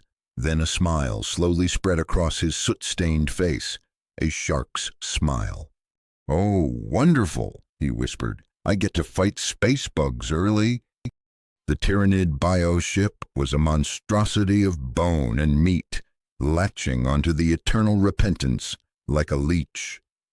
The boarding tube smashed through the hull of the cargo bay, not moments after Alucard had finished regenerating. "Right," Alucard said, slapping a fresh magazine into the jackal. "So these are the space bugs. What do I need to know?" "They don't stop," the orc knob grunted, checking his shooter. "They don't run. They just keep coming until everything is dead or eaten." "Sounds like my kind of fight," Alucard said cheerfully. "Straightforward, honest." The airlock exploded inward. Hormagaunts, chitinous nightmares with scything talons poured through in a screeching flood. They didn't roar. They hissed a psychic sound that clawed at the mind. Alucard felt the psychic pressure the hive mind and laughed. "Oh, you're telepathic? That's adorable," he sneered. "Let me show you what real psychic pressure feels like." He released the brakes on his soul. Just a fraction. The screaming of 3 million damned souls crashed into the Tyrannid hive mind like a brick through a window. The Hormagaunts actually hesitated. They stumbled, confused by a prey animal that screamed with the voice of a legion. "WAAAGH!" The orcs charged into the hesitation. Alucard went with them. It was a meat grinder. The Tyrannids were endless. Genestealers, elite shock troops flanked them, moving faster than the eye could see. Alucard caught one mid-air. Its claws tore through his chest, rupturing his heart. He didn't care. He bit into its neck and drank. He immediately regretted it. Alucard spat the corpse out. His mouth smoked. Tastes like battery acid and hatred. I've had worse looking at you, fungus beer, but that is disgusting. Boss is poison, the orcs cheered. He eats the bugs. A massive shape forced its way through the breach. A carnifex, a living tank of alien muscle. It roared, firing bioplasma that melted 3 orcs instantly. Mine, Alucard shouted. He didn't shoot it. He dove at it. He slid under the plasma fire, baseball sliding between its legs, and punched his fist upward into its soft underbelly. He kept punching until he was inside the creature. He tore through organs, ripping and shredding until he found the heart and crushed it. The carnifex collapsed dead weight. Alucard crawled out from under the corpse, covered in alien slime bones, broken and resetting. Who's next? He roared at the swarm. The Tyranids retreated. They didn't run in fear. They withdrew with cold insectoid calculation. The hive mind had run the numbers. This prey item, this regenerating soul-screaming anomaly, consumed more biomass to kill than it provided in nutrition. The bioship is disengaging. Vex's voice came over the comms, stunned. They're leaving. I'm a net negative food source, Alucard realized, wiping slime from his glasses. I'm officially toxic to space bugs. Add that to my resume. He waved at the retreating bioship through the hull breach. Come back anytime, we'll do lunch. Translation to real space complete, the navigator announced. Welcome to Octarius. Octarius was hell. Looking down from the observation deck, the planet was a swirling marble of green and purple. The entire world was a battlefield. Billions of orcs, billions of Tyranids. A war of attrition that had no end. It's beautiful, Alucard whispered, awe in his voice. Millions of combatants, just eternal violence for violence's sake. It's like someone designed a planet specifically for me. It is a catastrophe, Vex said grimly. The Imperium calls it the Octarius War. We are landing at coordinates designated Zone 4. There is an orc stronghold there, commanded by war boss Gazul. Gazul, Alucard tested the name. The Beast of Armageddon. I've heard stories. They say he's the biggest, smartest orc alive. He is, Vex said, and you want to meet him. I want to fight alongside him, Alucard corrected. Definitely with. They went to the airlock. The 400 orcs from the ship were gearing up, painting their faces, with ash trembling with excitement. Where are the drop pods? Alucard asked. We don't have drop pods, the knob said. We jump. Alucard looked at the planet below. 12,000 kilometers down. Re-entry heat, terminal velocity impact. Who said anything about landing craft?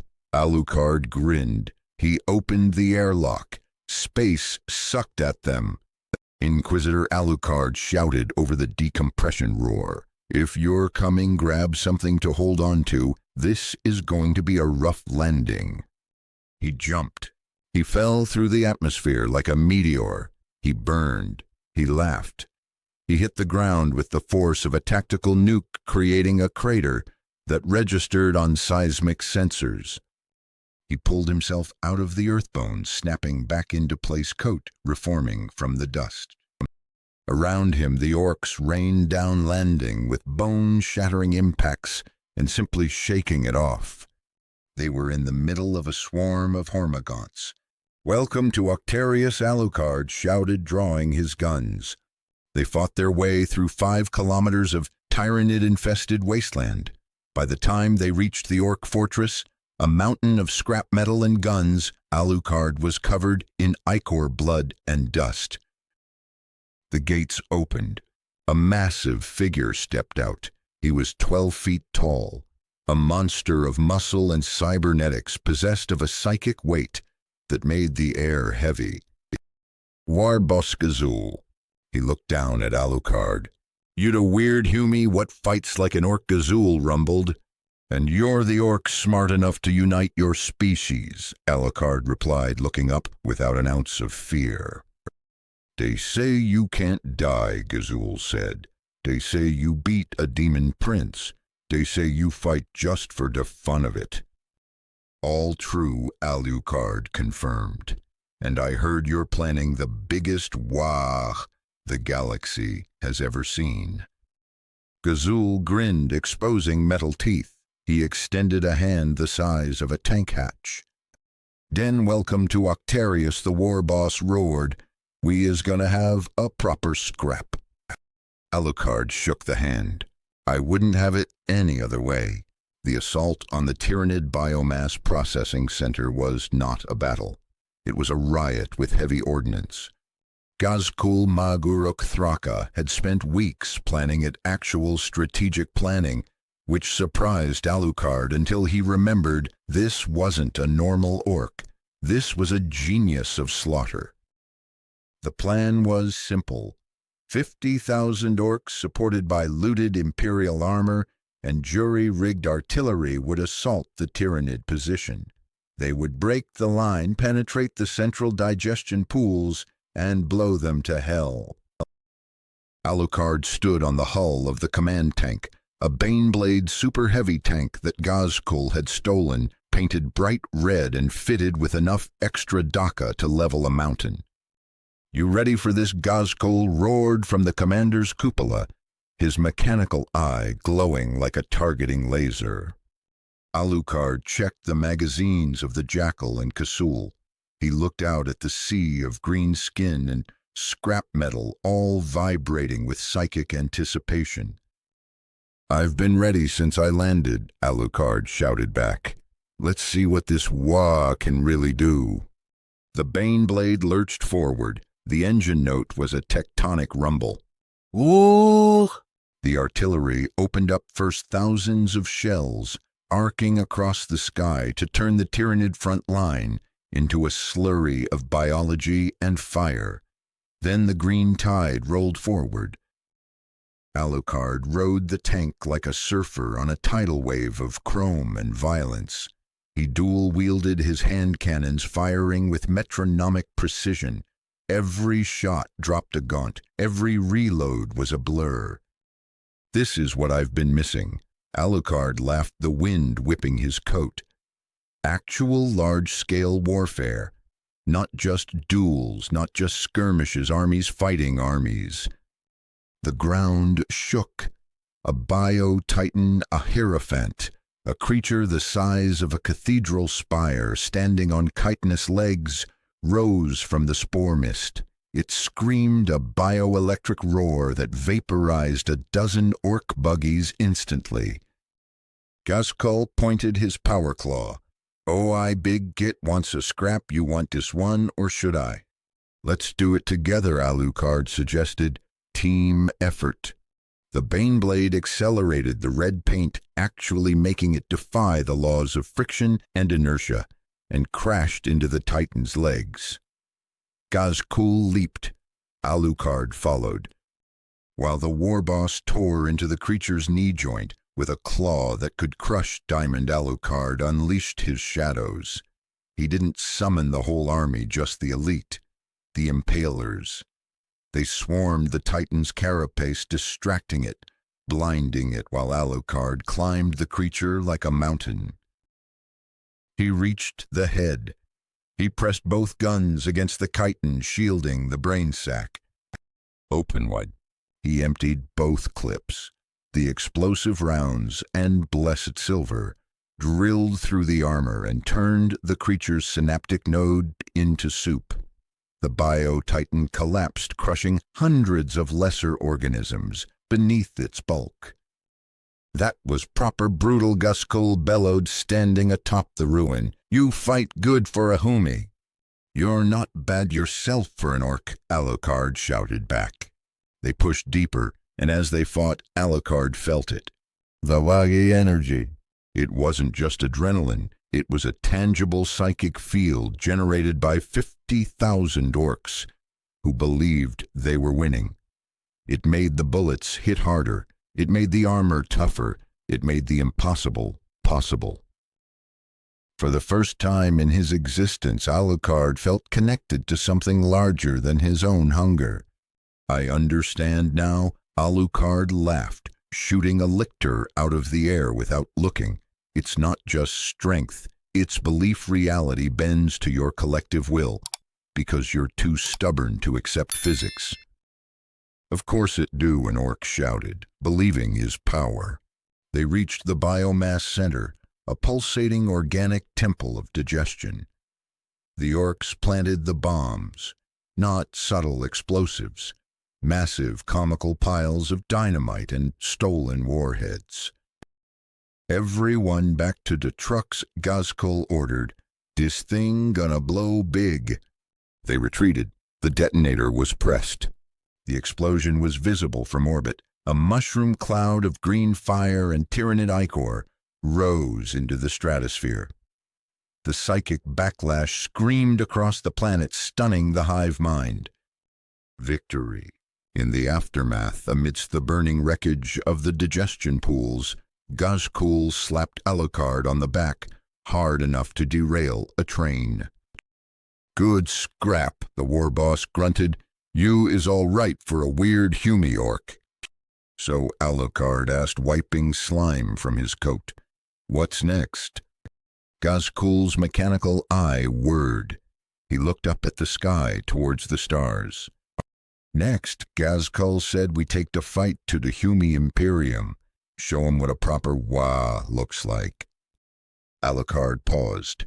"Attacking the Imperium, attacking Vex, becoming a true villain." He thought about it for exactly 3 seconds. "Sounds fun," he said, "but why limit ourselves?"